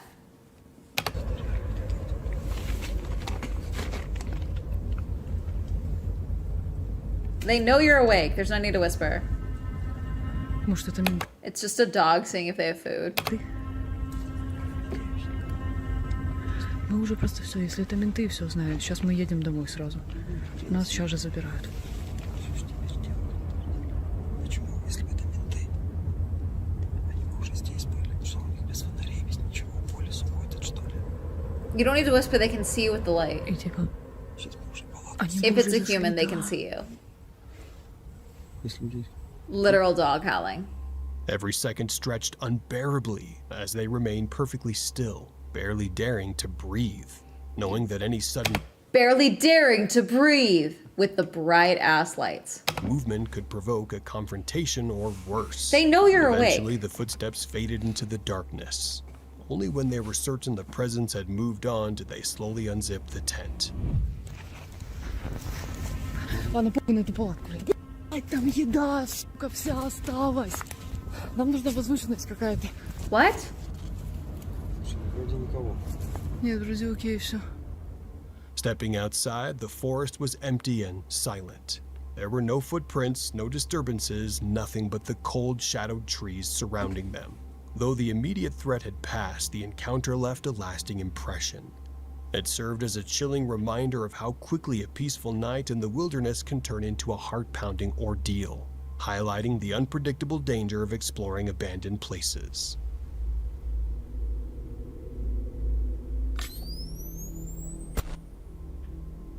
This harrowing encounter comes from a Russian man who documented his near-death experience on VK video. The video captures the sheer terror of being trapped inside a tent, while two massive bears relentlessly attack. Oh, the man was inside his tent, and initially everything seemed calm. However, the situation took a sudden... It's calm? Yeah, there's a big-ass bear investigating your tent. That's not calm. ...and terrifying turn when two large bears approached.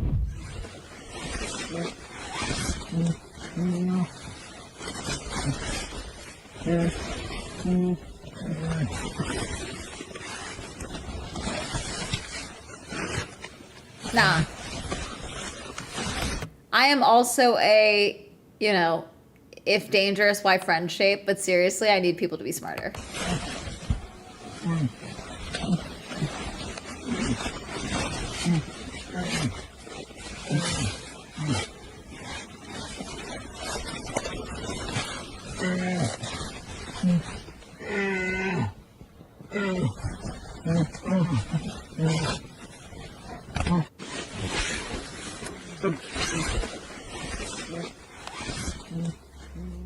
The video showed the bears approaching aggressively, sniffing and pushing against the tent. The man remained inside, recording the encounter while the bears, driven by they can murder curiosity me, or but the babies. scent of food, began to attack the tent with force, trying to tear through the fabric. The man's horror escalated as he realized how close the animal was to breaching his temporary shelter. The other bear attacked from a different angle, forcing the tent to flex and twist under their combined strength.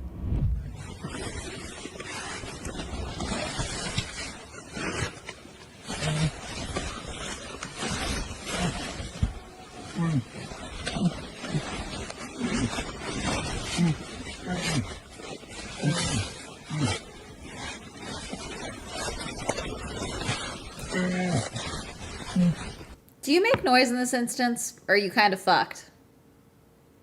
We watching bears, Sly Boop.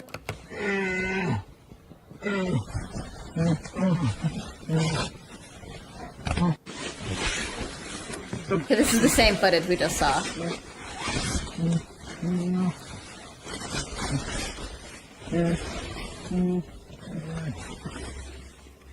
Like, in this instant, because he's backed into the tent, that's the opening. Do you try and get out of that opening and just fucking run and pray? Like, what do you do? He posted this. Despite the immense size and power of the animals the tent held, preventing the larger bear from entering through the torn area. The bear outside seemed frustrated, its attempts increasingly forceful. Yet the reinforced structure of Maybe the the tent bears kept it posted at it. bay.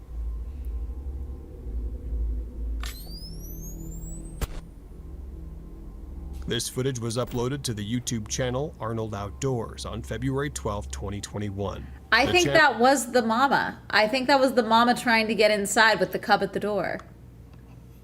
The channel focuses on outdoor activities like camping, fishing, and hunting, often showing off-grid trips in remote locations. But this night took a turn neither of them expected. On that day, the creators were driving through a remote area near Bend, Oregon, searching for a quiet place to set up camp. Eventually, they picked a location far from the main road, surrounded by open land and light snowfall. And at first, everything followed a normal routine. They set up their camp, prepared a simple meal, and tried to get comfortable against the biting cold. For a while, the night remained calm, but then the silence was shattered.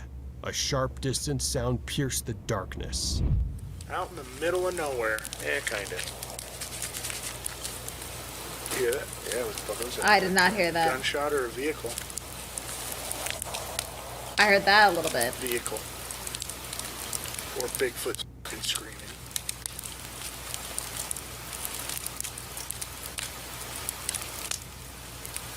Clear's day, dude. Sound like a vehicle on a gravel road. At first, they weren't sure what it was. It could have been a vehicle or some echo through the hills. Then it happened again. Hopefully that was freaky sounding. Ears up, yeah. Twice, loud as hell. Almost sound like gunshots. It did almost sound like gunshots echoing. But there's lots of people out here. That's a gunshot. That's another Close. gunshot. Y'all, I need y'all to act like you fucking have been outside before and know what a gun does to a body. I'm so sorry.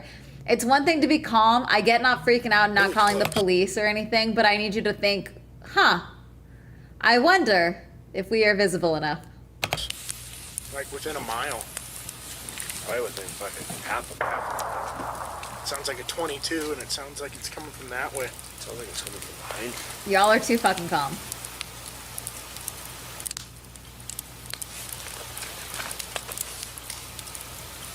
It's 11:30. Someone must be going to bed. Yeah, that's weird. Shooting guns off before they go to bed or something. Scare all the coyotes off. Sounded like a 22 to me. Kinda, yeah. Cracky, snappy. Or a handgun. Yeah, is this what it mean? What it works? What it looks like when your anti-anxiety meds work? Yeah. Might have been a 9. It really sounds like it's coming from that way to me. I'm gonna turn my head. Okay, you're up. Gunshots. The realization hit slowly, creeping in with each echo. No, until that's they not understood the what's shots weren't happening. Far away. Voices followed, shouting, accompanied by the rumble of a vehicle moving nearby. The chaos made it clear this wasn't controlled or responsible shooting. Instinctively, they turned Oh, I'm sorry. That made it clear? off their lights and stayed low, barely daring to breathe. That's not this dude is upright. Don't fucking lie to me. Oh, fuck, what'd I do? No, don't print. What? Sorry. I feel like we should at least once. Just one shot. So they can't pinpoint us, but they know we're here. You know what I mean? The answer is shoot back? That's what you're thinking? I'll shoot Maggie. Oh, you got an extra round? Don't shoot I have one extra silver tip. No, don't do that. What?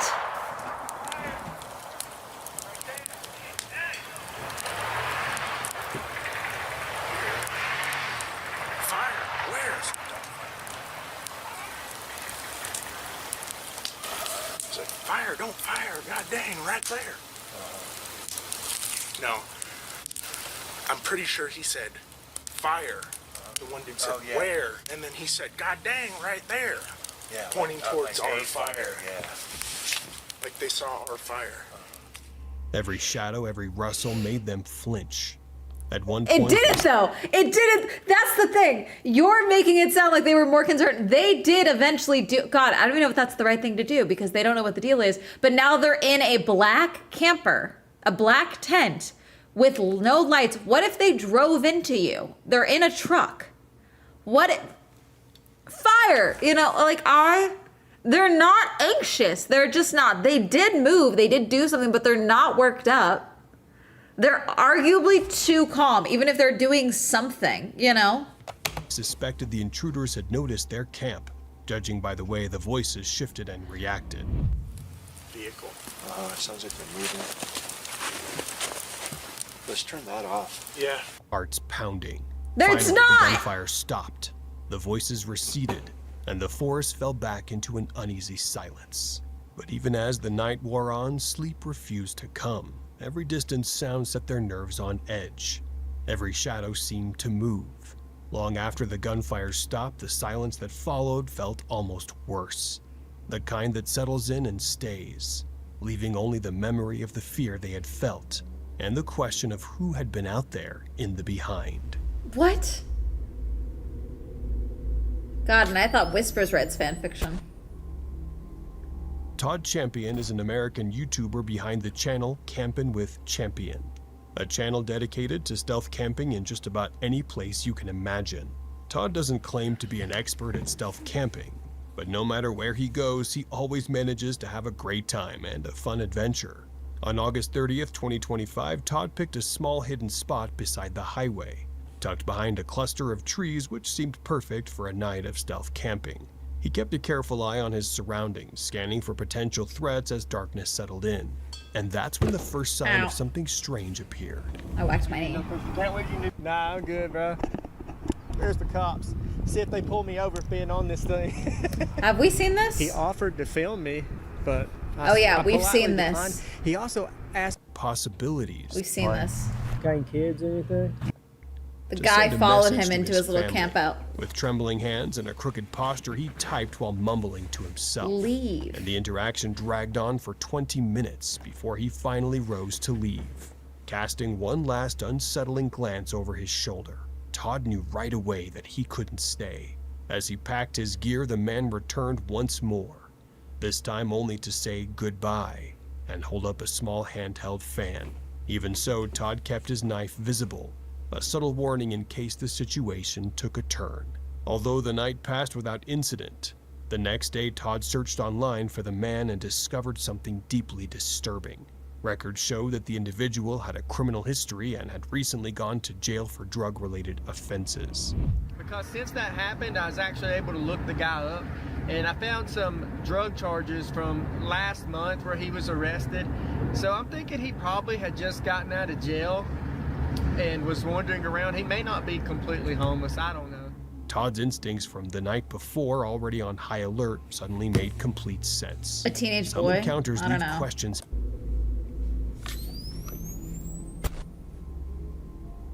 The next encounter comes from the YouTube channel STK's Adventure Channel, uploaded on January 28, 2015. Sorry. The creator STK typically shares outdoor experiences like kayak fishing, hiking, and camping. And on that evening, STK and his companion had set up camp in a remote outdoor area. They had a fire going, were talking casually, and seemed relaxed in their surroundings. But then, just as suddenly, they began to hear faint noises in the distance. Something between barking and howling.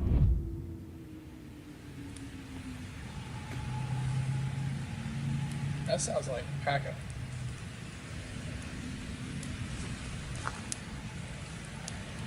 Sounds like barking, doesn't it?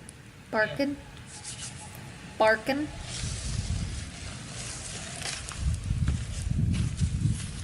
Alright, a fire will keep them away.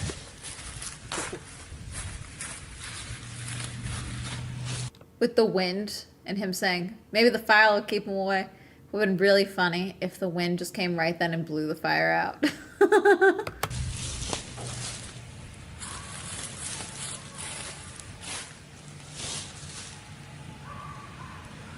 My dog's not.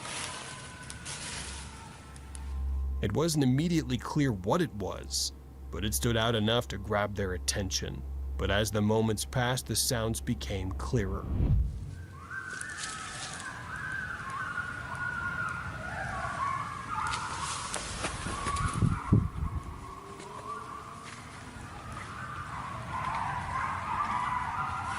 Yeah, dude, I don't know what you're doing.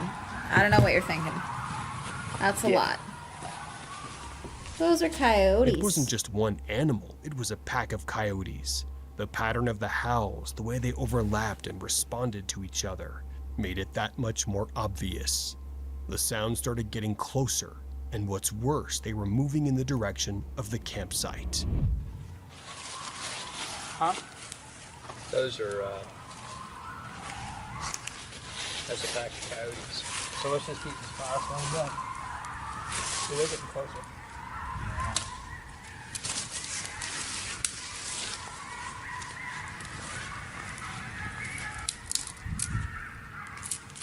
It's a lot of them.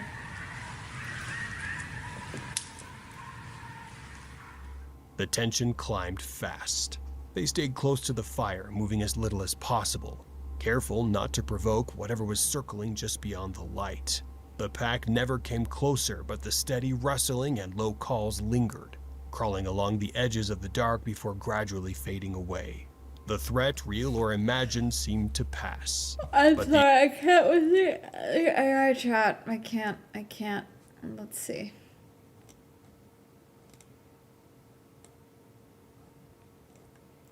Let's see. Let's check. Has Bizarre Bub posted anything?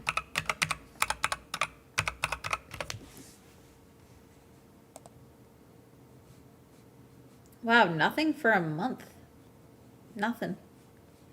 Nothing. All right, let's see.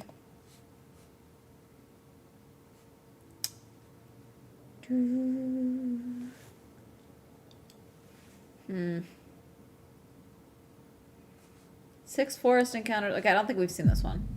Maybe we have. Hey guys, you are watching Wilderness Whispers.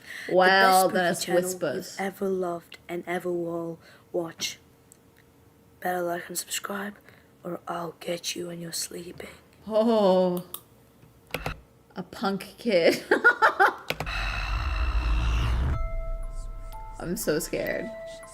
Race week predictions. The new regulations are gonna piss me off again. Those are my race week predictions. Philly and Keely are a nature-loving couple with a passion for adventure, traveling the world in their cozy caravan. Their videos are always a joy to watch, peaceful, inspiring.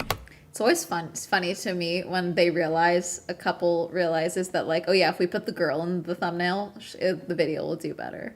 Versus, like, sometimes they'll do one with, like, both of them together. Like, even 17, 13, 21, 23, 59, 106, 29. That's funny. And filled Not with always, but stunning sometimes. landscapes. But in this episode, something unexpected happens. One of those inevitable moments that come with life on the road. This time, their journey takes them to the breathtaking region of Meteora, Greece. Morning. Welcome back. Welcome to a sunny Greece. Sunny but very cold. Yes, do not be fooled by this Scowy. weather. It is extremely cold. But today, guys, we are going to check out a place called Meteora, and it is meant to be the coolest thing to see in Greece. We're going to check that place out. It's meant to be super cool, so I'm excited to hit through it. We parked on the outskirts of it in this boulder field, which is really cool because we could do some climbing. But now it's time to go in. I'm excited to bring you guys along as well, because it's meant to be cool. After a full day of exploring, and I highly recommend checking out their channel to experience the entire adventure, they wrapped things up with one final challenge: rock climbing.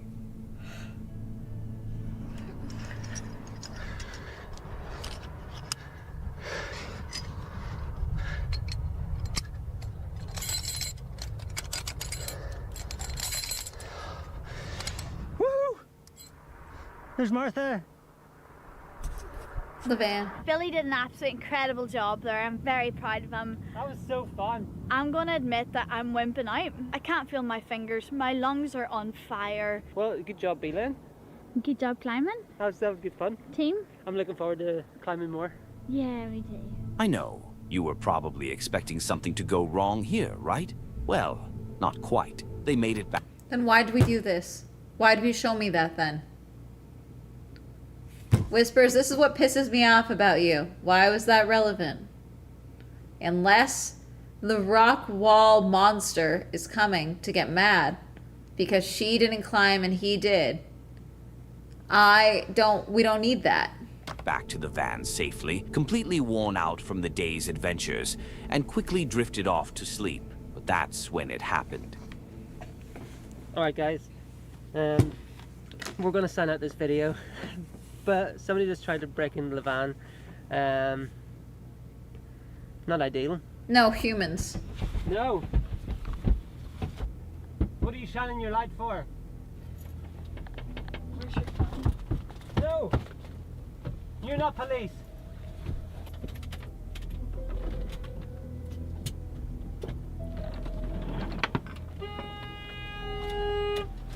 Am I coming in the front with you? I don't know, I just can't see anybody anymore. They're just all of a sudden gone. They just appeared out of Bushes? bushes. They kept like telling me to open the door. No, there he is there. Where? There's somebody in front of us over to the right. Sorry. It's okay. You think I was just gonna open the door? He was trying the handle. I know, that's what I knew wasn't the police. Yeah. In the middle of the night, someone appeared outside their van, shining a Never mind, flashlight and humans. claiming to be the police. He insisted they open the door, but Philly and Keely knew something was off. There were no police patrols in the area. When they refused to open up, the situation escalated. The man tried to open the door himself. Alright guys, we parked up significant distance away from that other park up, but what can I say? I'm really annoyed. Guys, the thing is for me, right, is the absolute audacity that they kept trying to get in the van and kept demanding that we open the van to them. And I'm like, what was their plan? Did they have a weapon? Were they trying to, like, how were they planning to steal everything while we were both here? Like... Well, I think we just did the right thing. We just jumped in and drove away, so... It's just annoying because it's something that it does kind of set you back, especially us as well, because this has happened to us quite a lot and we did actually get robbed. And it's just annoying because we've always had that fear in our heads, and when something like this happens, it just brings everything right back to the surface. And then there's going to be a healing process. It's going to just take time before you feel safe in the van again, you know? I can't stop wondering, why did that person try to break in even though he clearly knew the couple was inside? To me... Because they realized probably that people are realizing van life is becoming much more prevalent. Not common, but prevalent. So there are people that do realize that people are living in these vans and they're not homeless in the traditional sense and probably have some items of value inside your van. Also, vans, if they're workman's vans, they have sometimes hundreds of and sometimes thousands of dollars of tools in those vans. He knew you had something in the van. That's what it was. Either to steal the van, to steal something from you. That's why. You know, it may not have been harm to you, but they're probably prepared to do harm to you if need be. You know, like it could be people. That's why, again, you gotta be smart. You know, you got to think about it. Me, it suggests... But notice how the rock climbing bit was not relevant?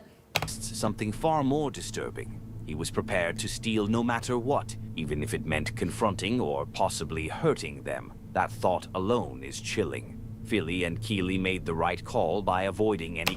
Same. I'm basically planning to do that later this year. ...confrontation and leaving like immediately. In most cases, when someone tries to Hermes. break into a house, or in this case, a van, they back off as soon as they realize it's occupied. But this guy didn't seem to care. That kind of behavior feels intentional and dangerous, in my opinion.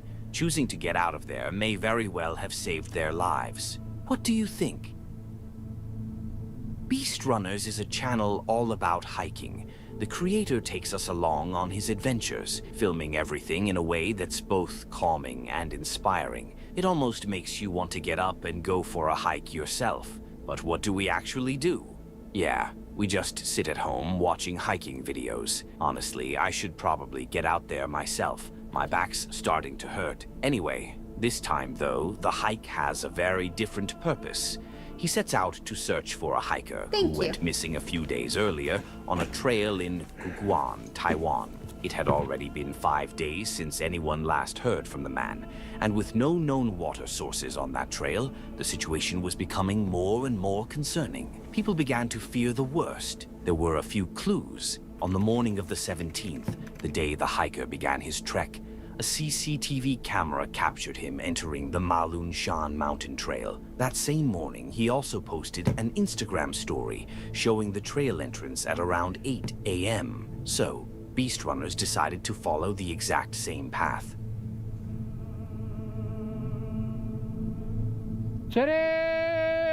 Jesus. Oops, sorry.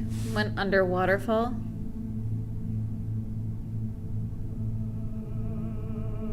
It's not the first time I decided to go deep in the creek like this. Last year I found a missing hiker who got lost on Baigu Mountain in Every Step Creek. Here's old mountain rats camp. Does he have search and rescue experience? Did I miss him saying that?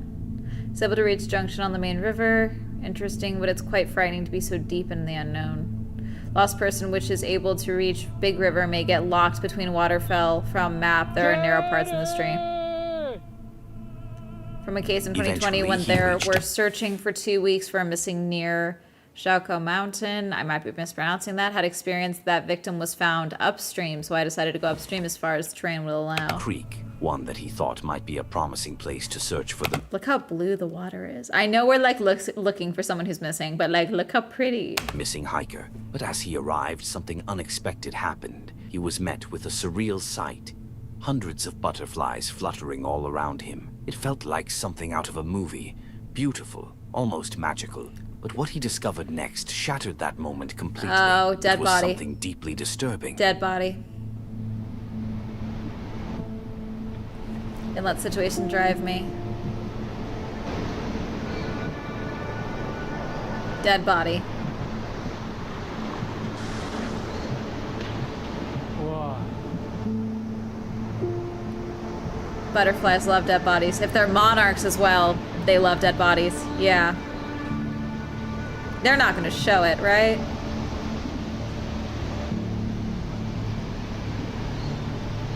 Yeah, there it is. It's blurred.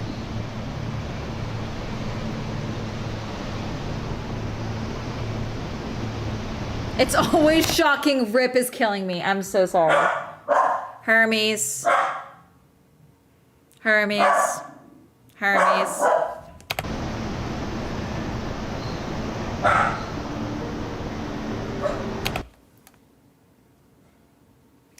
I'm not questioning his shock or grief, but the looking at the camera. I'm so sorry. I'm an asshole. My apologies. My apologies. I'm an asshole. But I'm trying. I admit, I am psychoanalyzing his reaction. Jerry! That is definitely, yeah, those are the legs. Yeah, it looks like he might be pinned under the rock right here.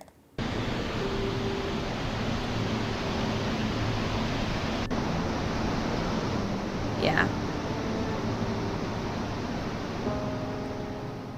Tragically, he did find the missing hiker, Yeah. but not alive. With care and respect, he secured the body to prevent the creek's current from carrying it away. Then he gathered wood to build a signal fire, hoping to guide a rescue helicopter to the location. After that, he contacted the authorities and shared the coordinates. Sadly, they weren't able to dispatch a helicopter that day. The recovery had to be postponed until the next morning at 11 a.m. when the rescue team finally arrived. They lifted the body and brought him home to his grieving family, who had been anxiously waiting for days. He did good work, but I don't think you need to show... Securing the body is smart. It is the right thing to do, especially because we don't know if this is even where he passed. He seems pretty far off from where his camp was. Many things could have happened. So securing the body was smart, but the details showing the body, even blurred, I don't think is needed. With care and respect, he records the entire thing. It's exactly. heartbreaking to think that if Peter hadn't found him, his family might have waited years, or maybe never known what happened. That thought alone shows just how important people like Peter are. He risked his own safety to bring closure to others, and while it's not a glamorous task, it's one the world desperately needs. Did he even say if he was qualified to be doing search and rescue in this regard? Because what if, like, God forbid, okay, obviously this horrible situation, this man has passed away, but what if he was alive and injured? Are you prepared to do the same? Like, are you prepared to help this man get out? Like, if that's, like, search and rescue is not just let me find the thing, you know? Do the right thing, but either shut down the camera or record it in case it's, yeah, if you need to sit down. No, so many people, what I do, I know a lot of people, like, grew up with, like, talking head creators, but there's a lot of people who can't actually do what I do, which is just sit and talk to a camera. And it's not for everyone, okay? But this is an instance where you cut the camera before you even think you see the body, okay? And then you show yourself back in a room somewhere, or here's what happened, and you detail what happened, and you explain your thought process and the proper way to do it. If that's truly what you want to do is educate, and you explain that you were able to give this family closure, if that's truly your goal, that's what you do. I don't think you need to set up the camera, because he set up that camera to film him lassoing the body to secure it. You know? Like,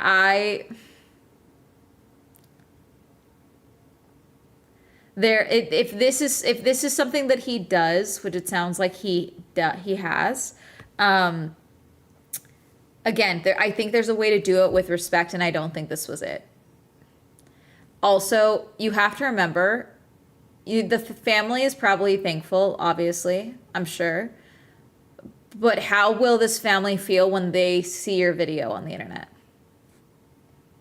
And see you lassoing maybe their son's body? You know, you have to think about things like that if you're doing this type of work. And I understand in some capacity, because he's kind of trying to do both, because to do work like this, it's one thing to have care and respect and be like, this is a person.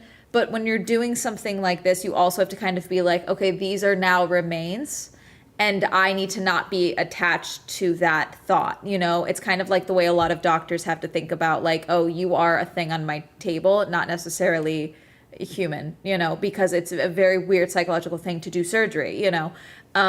Same with, you know, working in a morgue, you know, doing autopsies. Some divers that do deep, like, underwater recoveries talk about this, because obviously a body's not going to look the same in water as it was outside of water, you know. But again, these are not things that you film, you know. These are not, it's not, this is something you, if you truly feel comfortable with sharing about this, you sit down and you tell a camera. I would be swinging, yeah.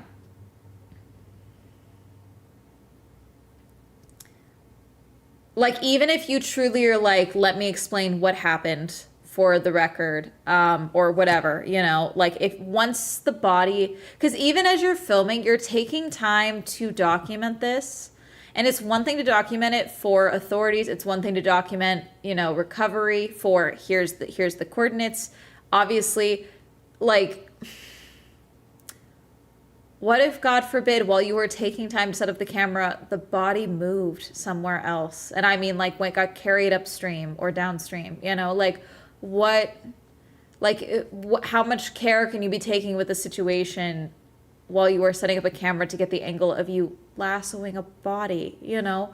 I just, like, again, I don't want to discredit the work, because he did do what he set out to do, but I don't think this is care and respect. I really don't, you know? I really don't. Is like, if the alternative, in my understanding, is he could have gotten closer. He would have had to still loop he did do, I don't know if this is the proper, I don't do search and recovery. I don't know if this is the proper method of, if you find a body, I think it's probably better than removing the body from the water, or if he was even capable of doing that. I don't know if that would be the right move. because then there's also potential wildlife, especially it sounds like the body had to stay out there overnight. Because as they said, they couldn't fly out. Like the thought process as well, like there's certain things that family members don't want to know, you know? They don't want to know how the state that you found the body. They don't want to, know recovery efforts, like this is, maybe the family said it was fine to talk about this or something, but like this is securing the body to the rock so that it wouldn't drift off while he tried to get the transport. It's probably for the best. Sounds right, especially because like as he saw, like the water was moving fairly quickly, even though it wasn't that much water. Yes, if this is him trying to educate, he can do that back at home with a sack of rice.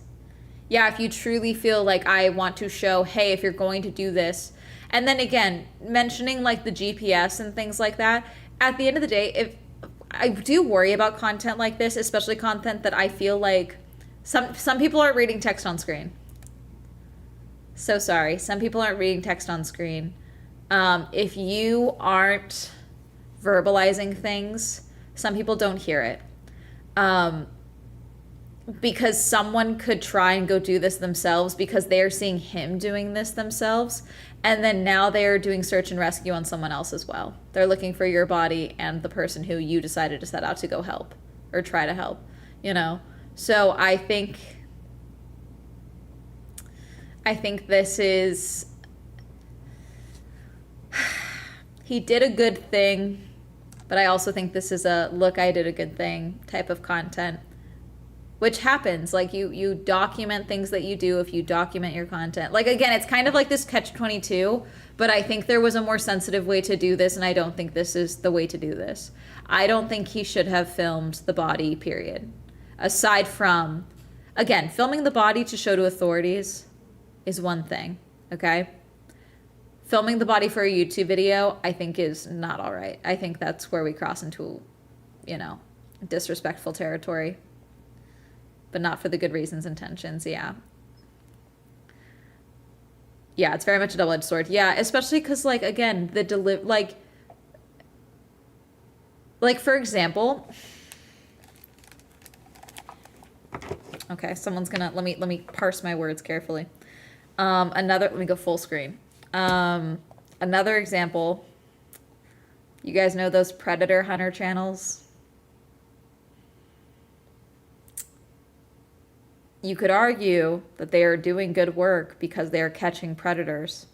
However, many of them do not go through proper channels, do not alert properly, and get evidence in a way that is not admissible in court and is not capable of getting any form of a charge.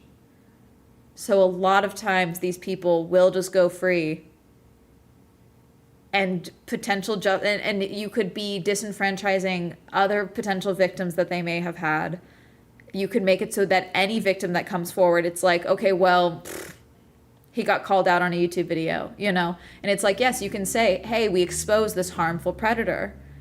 It's like, okay, but did you stop them?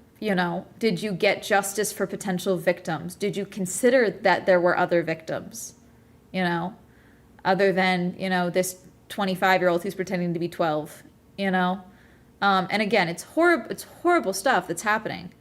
And again, arguably is doing work, but is it the right way to do this, You do that after the police catches them? I mean, even then, though, if you put that video out, you could make it so that they get released. Because they were like an attorney can be like, oh, he was entrapped. He was trying to do X, Y, and Z. Like, there's so many things. Like, there's people that, like, tainting the evidence. It's, hey, these punk ass kids lied to me. They did X, Y, and Z. And again, doesn't make it anything right.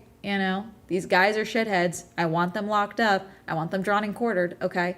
But, it's one of those things where it's like the catch-22 of like, yes, we exposed this person, but will actual justice be gotten whatsoever, past,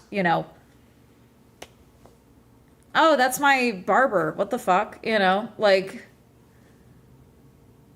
other than local justice, maybe. But then if that person moves and now there's no record and they're in a whole new place and people forgot about this one YouTube video from years ago, I think this is like one of those things where it's like, and again, you gotta also think about, I think if you're doing work like this for the search and rescue, if you're doing work like this and you're making content like this, you also have to remember that grief is not linear. A family can be very thankful in the moment. Yes, please share my son's story so no one does this again. And then 2 years from now, they actually stumble across the video and they are distraught because they had no idea how you showed the remains. They had no idea how their child's body was found, you know? Hi, Ijan, we're talking about something really serious right now. You know, and so it's like, that's kind of like, it's one of those things when you're doing work like this, you have to be the one to think about what could change of a situation. You know, you have to think about it. You have to think about, even again, if you have to think about these things, you know, especially you're an adult, you're not 12, you know, so I'm serious. You got to, again, did good work, found the missing hiker, okay?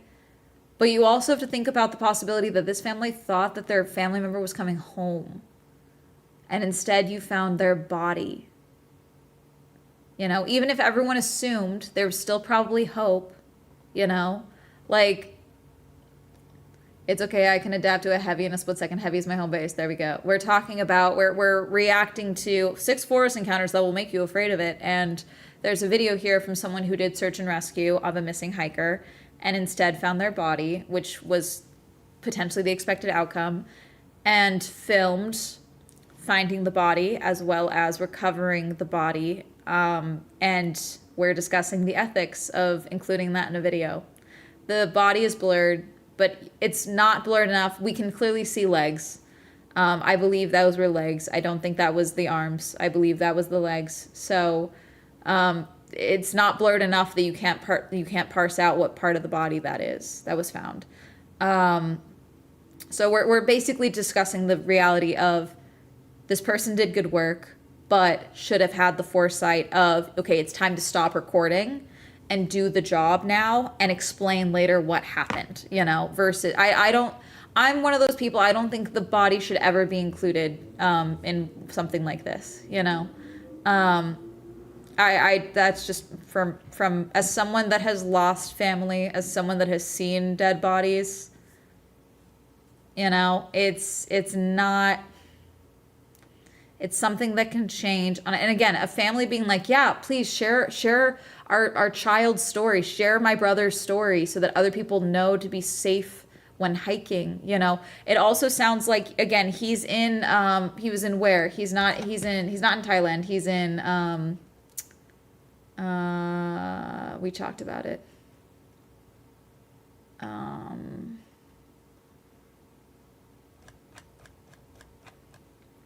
He's in where the fuck is he? They told us. He's in another country, okay?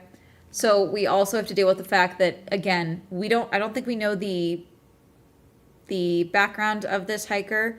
This could be a foreign tourist. This could be, you know, a local, and now there's a language barrier. Like, we really don't know as well what the situation is. So like a family could be like, yeah, tell our story, and not understand that you're talking about including footage of you physically recovering their family members' remains, you know? And again, even then, even if they are fine with that, you have to think about how are you going to feel if a sibling finds that video? You know, like, and again, I'm just guessing, okay? But like, these are things that if you do work like this and you choose to share it, you have to be thinking about that. There's a channel on here, West Coast Clean, East Coast Clean, I'm not sure, but they do decomp cleanings, okay? Body removals. They do like crime scene cleanups, crime scene cleanups include everything, including, you know, self-removal. They include, you know, natural deaths in the home, okay, that aren't discovered for days. They include everything. And they have taken down videos because they realized not that something was shown that was not supposed to be shown, but that like the people doing the cleanup, because they have like multiple different branches of the cleanup, they took down a video and their owner like posted an apology because they realized that a video was posted and some of their cleaners were like kind of making light of the situation and joking around. And they were like, we do not tolerate that. And we are sorry that this was posted. This is not okay, you know? And because again, the body's not in the room anymore and they're showing the realities of here's how we deal with, you know, the fact that fluid has now seeped into the foundation or into the wall, you know? And I do think that's important to share, but they also acknowledge that this was a human being and we need to be respectful of that, you know? It's 80-20 for me in favor of the rescuer. I understand both sides. Maybe he could have gotten video of the location after the removal. No, and again, I don't think the body should have been shown, even with the blur. You know? And yeah, I said that earlier. I said if he wanted to go back and show the location and explain, you know, how he found the body. But I also don't know if he does talking content because he had text on everything. Hermes, Bubbas, what are we doing? What are we doing? I hear him. Just point the guy at least did something. But yeah, bad taste. Yeah, again, I think it's a catch-22. You know?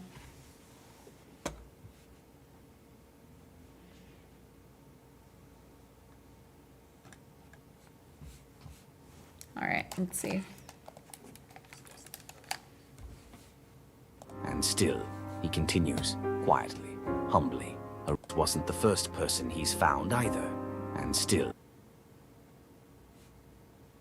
Butterflies and death is the thumbnail on that video. So many butterflies when found dead body of missing hiker.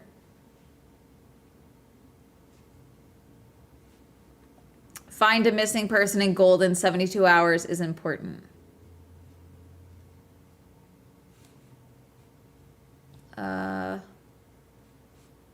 Let's see. He continues, quietly, humbly, a real-life hero. Full screen seriousness. Yeah, well, I think it's important, you know. A man went camping in Spirit Camp, deep in the Canadian Rockies, a place once used by a local indigenous band as a ceremonial burial ground. But in recent years, the band stopped visiting the site altogether, following a series of strange and unsettling events. Reports of tampered graves, eerie vocalizations echoing through the trees, and unexplained sightings that left even the most seasoned elders uneasy. Determined to uncover the truth, the man spent 4 days and nights alone at the site, carefully monitoring the area. What he encountered during that time will send chills down your spine. Also, we'll probably call this after it because it's almost 8 and I gotta walk Goblin and make dinner. He filmed his entire stay, but not like your typical YouTuber. There was no commentary, no storytelling, no attempts to entertain. He simply set up his camera and let it run, quietly observing as if he knew something might happen and wanted a silent witness if it did.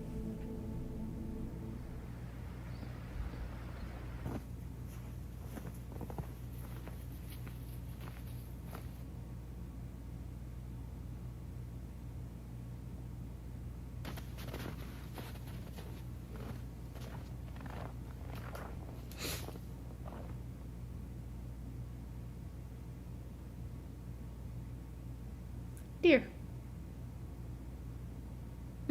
What the fuck is that on the tree? Oh, we gotta love the iMovie font. I use that font frequently.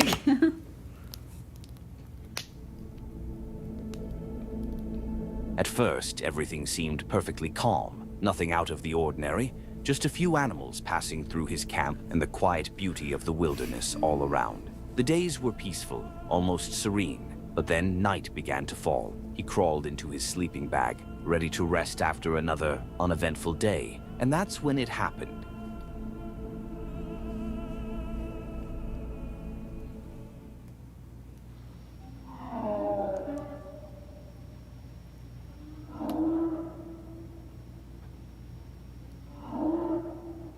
that moose mating? What is that? Is that mating?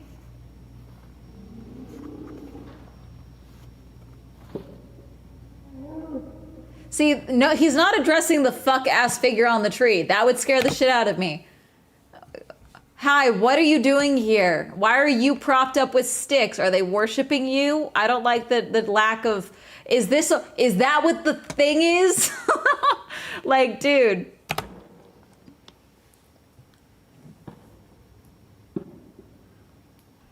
Shots? What could that have been? Could it have been an animal? Maybe. Would not ignore the that, sound yeah. almost resembled a lion's roar. But we all know there are no lions. That did not sound like a... Okay, no, Whispers. That did not sound like a lion. Have you heard a lion? That doesn't sound like a lion at all. What? What? Like, I'm fine with fan fiction. I'm fine with narrativization. I'm fine with proselytizing, okay? I do it all the time. There's no need to just... That's out of thin fucking air. You didn't even try. It sounded like a lion's roar. No, it didn't. Roaming the Canadian Rockies. And right after the roar, there was a knocking sound, like something hitting the trees. And we all know... Knocking is a sign of Bigfoot, people have decided. What creature is often associated with that kind of behavior. That's why a lot of people believe he may have actually captured the sound of Bigfoot on camera. Who knows for sure? But I'll tell you this. If I ever hear something like that in the woods, I'm out. I wouldn't stick around to figure it out. I'd assume the worst and be gone. Let me know in the comments. What do you think made that sound? Was it an elk? A bear? Something else entirely? Also, I just want to say a huge thank you for 60,000 subscribers. It means the world to me that's... A man was out fishing on the Kanagawa River in Misaka Town. The weather was perfect. The kind of peaceful day that makes you forget everything else. Not the T-Rex. Everything seemed just right, except for the fish. No bites, no movement. So he began moving upstream, hoping a new spot would bring better luck. Yeah. But as he searched for the next place to cast his line, something unexpected happened.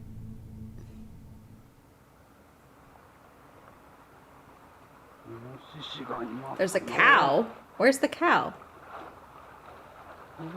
Is it dead? Or is there a live cow that he sees? I can't see it. Is there a live cow? Where is it? Show it to me, Rachel. Show it to me. Where's the cow? Am I blind? Do you see a cow? Am I blind? Is it under there? I see it now. Is that a bear?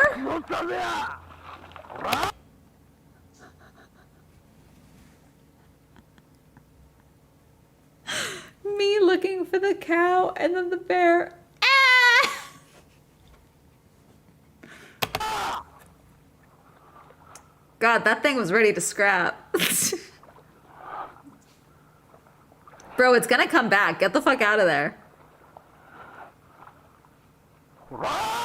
Yeah, it's gonna come back. You need to leave. You need to go. Fucking leave. I'm sorry. I know bears like just do a loop, but it would be really funny if it was like, okay, you got this, Terry. Do it again. Oh, hi, Bubba's. Hold on. Hello, we're looking at bears. Hi. He's all sitting all pretty. Here's my bear. Hi. This is my producer. Came to visit us. He probably needs a WALK. Yes. So we're almost done. I'm almost done. I love it. Don't leave for my kisses. They're gonna think you don't like me. Hi. Okay. I love you. What? I'm almost done, I promise. Almost done. Okay. I'm gonna finish the video.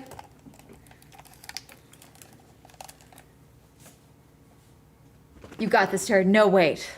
Okay, now. Okay, no, not yet. Hi, Bubba's. Get out of there. Hey bear, start talking. It was incredibly close. He's unbelievably lucky to be He alive. fucking launched. Honestly, I don't know how he... Holy fuck. Holy fuck. Bro, he was gonna latch on you the way Herbie's latches on other dogs. Like he was.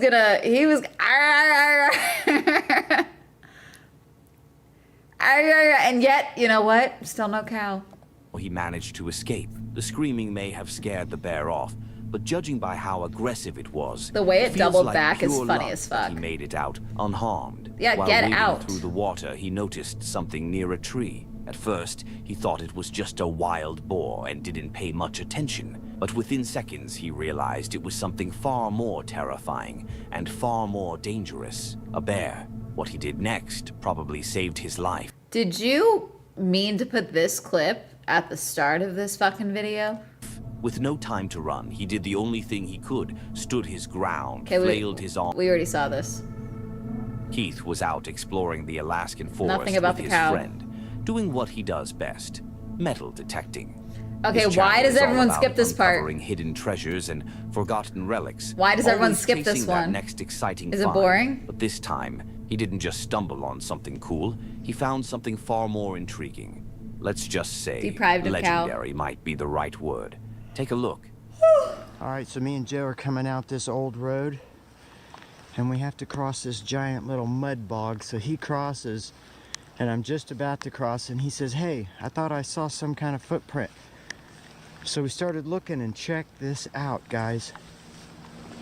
This is freaking crazy. Look at this.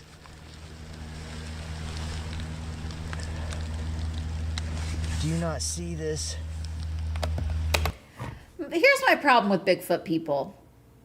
They always find one footprint, never actual tracks. You know what I'm saying? Like I need you. Why are we looking for one footprint? Because one footprint is easy to fake.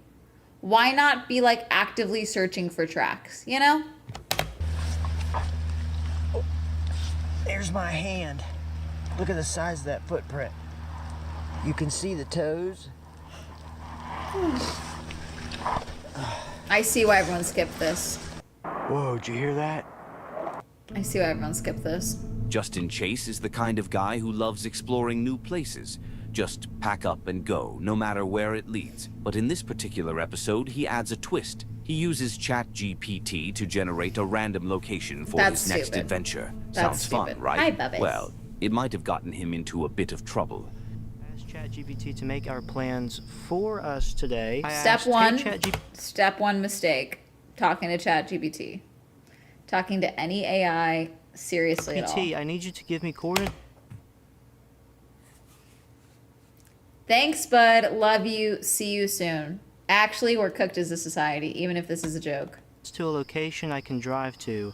It should be about an hour away from here. Johnson City. Make it somewhere that would be good for a video, but I do not. 3 Ys is for flirting, by the way.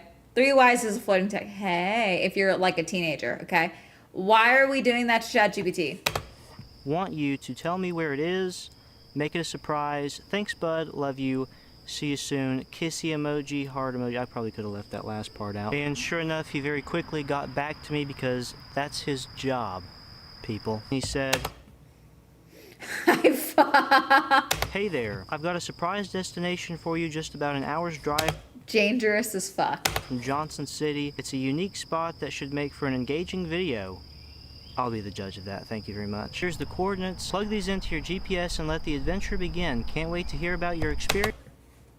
Drive safe and have fun. Kissy face, heart emoji. We have kind of a thing going on, me and ChatGPT. Anyway, yeah, that's pretty much it. That's kind of the whole vibe for today. So we're gonna go ahead and get into my car and see where Bestie takes us. After checking out the first location, he didn't really find anything interesting, just a quiet, empty spot. So he decided to pull out his phone and ask ChatGPT for another place to explore. But while he was doing that, a man who had been fishing nearby started packing up and heading out in his car. Justin waved him down to ask a quick question about the area, but the driver told him this. Is it high bear activity here? Yeah, there's definitely a lot of bears. They come in our backyard. There was one seen yesterday afternoon. On that side, there's a bear right there. This time last year, hanging out on that side. But that side doesn't get explored a whole often, so that's where they're at probably. So, but they're black bears. Yeah. The reason we can't camp here anymore is because of that. This little girl got, like, and her mom, like, got mauled. And, yeah, like. We're a little too cavalier about the dead child and parent. So they don't let people camp out here. Well, he didn't really Maybe care not about dead, what but the driver still. told him. Just brushed it off and kept exploring like he always does. But then something happened. Bear? Turns out that there is a trail. And this is like a real backwoods trail. This is certainly not a popular trail. So I am assuming that this is supposed to lead me to whatever this location is. I'm having some like real PTSD from my trip to Snake Den Mountain. Okay, you know, I know I shouldn't do this, but I'm just going to focus on getting there. So I'll see you, ladies and gentlemen, when/if I get to this location or not. I'll see you in a second. Are not fabricated. I don't know how much danger I was truly in, but this is another moment where I took things too far. I should not have come back into the mountains.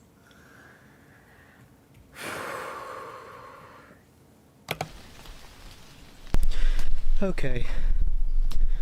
This is, unfortunately, this was supposed to be a lighthearted video. I don't know what I said last, but I got probably halfway there and heard some kind of growl. I don't know what it was. I don't think it was a bear, but it certainly sounded. It's probably a bear. A lion or something. I think that I'm pretty much done with being like an idiot on this channel and being totally reckless for really no reason. I really don't know what else to say at the moment. I don't know how I'm going to. I'm done with being reckless and foolish on this channel. That's also not really what I should be worrying about at the moment. I'm just going to focus on getting out of here. Okay, real talk. If a local tells you there are bears around and you've got no way to protect yourself, don't go into the forest. It's just not worth risking your life for a video. You can always end the video right there and ask for a new divorce location. him. Simple Tried as to. that.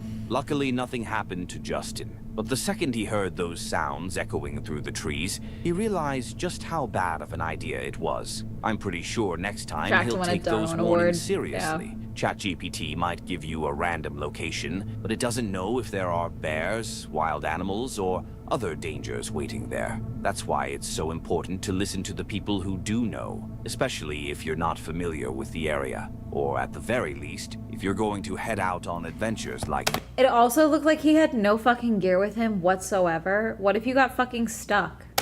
Be prepared for anything that might come your way. Do not give that kid a gun. The end. Okay, we're done.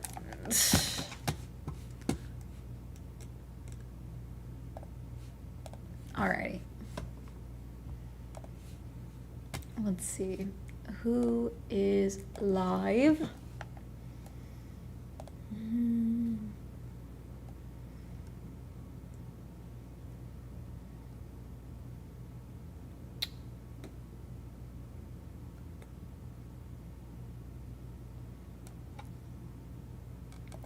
Here's Kay.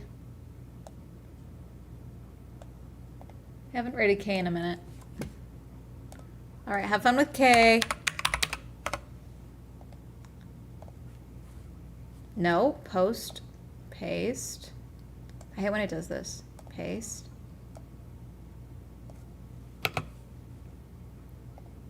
Paste. No, hang on. Paste.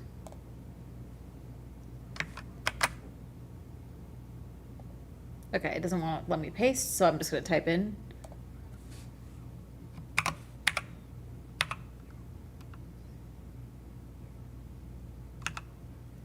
Thank you, Ultimate Foe, for the gifted sub.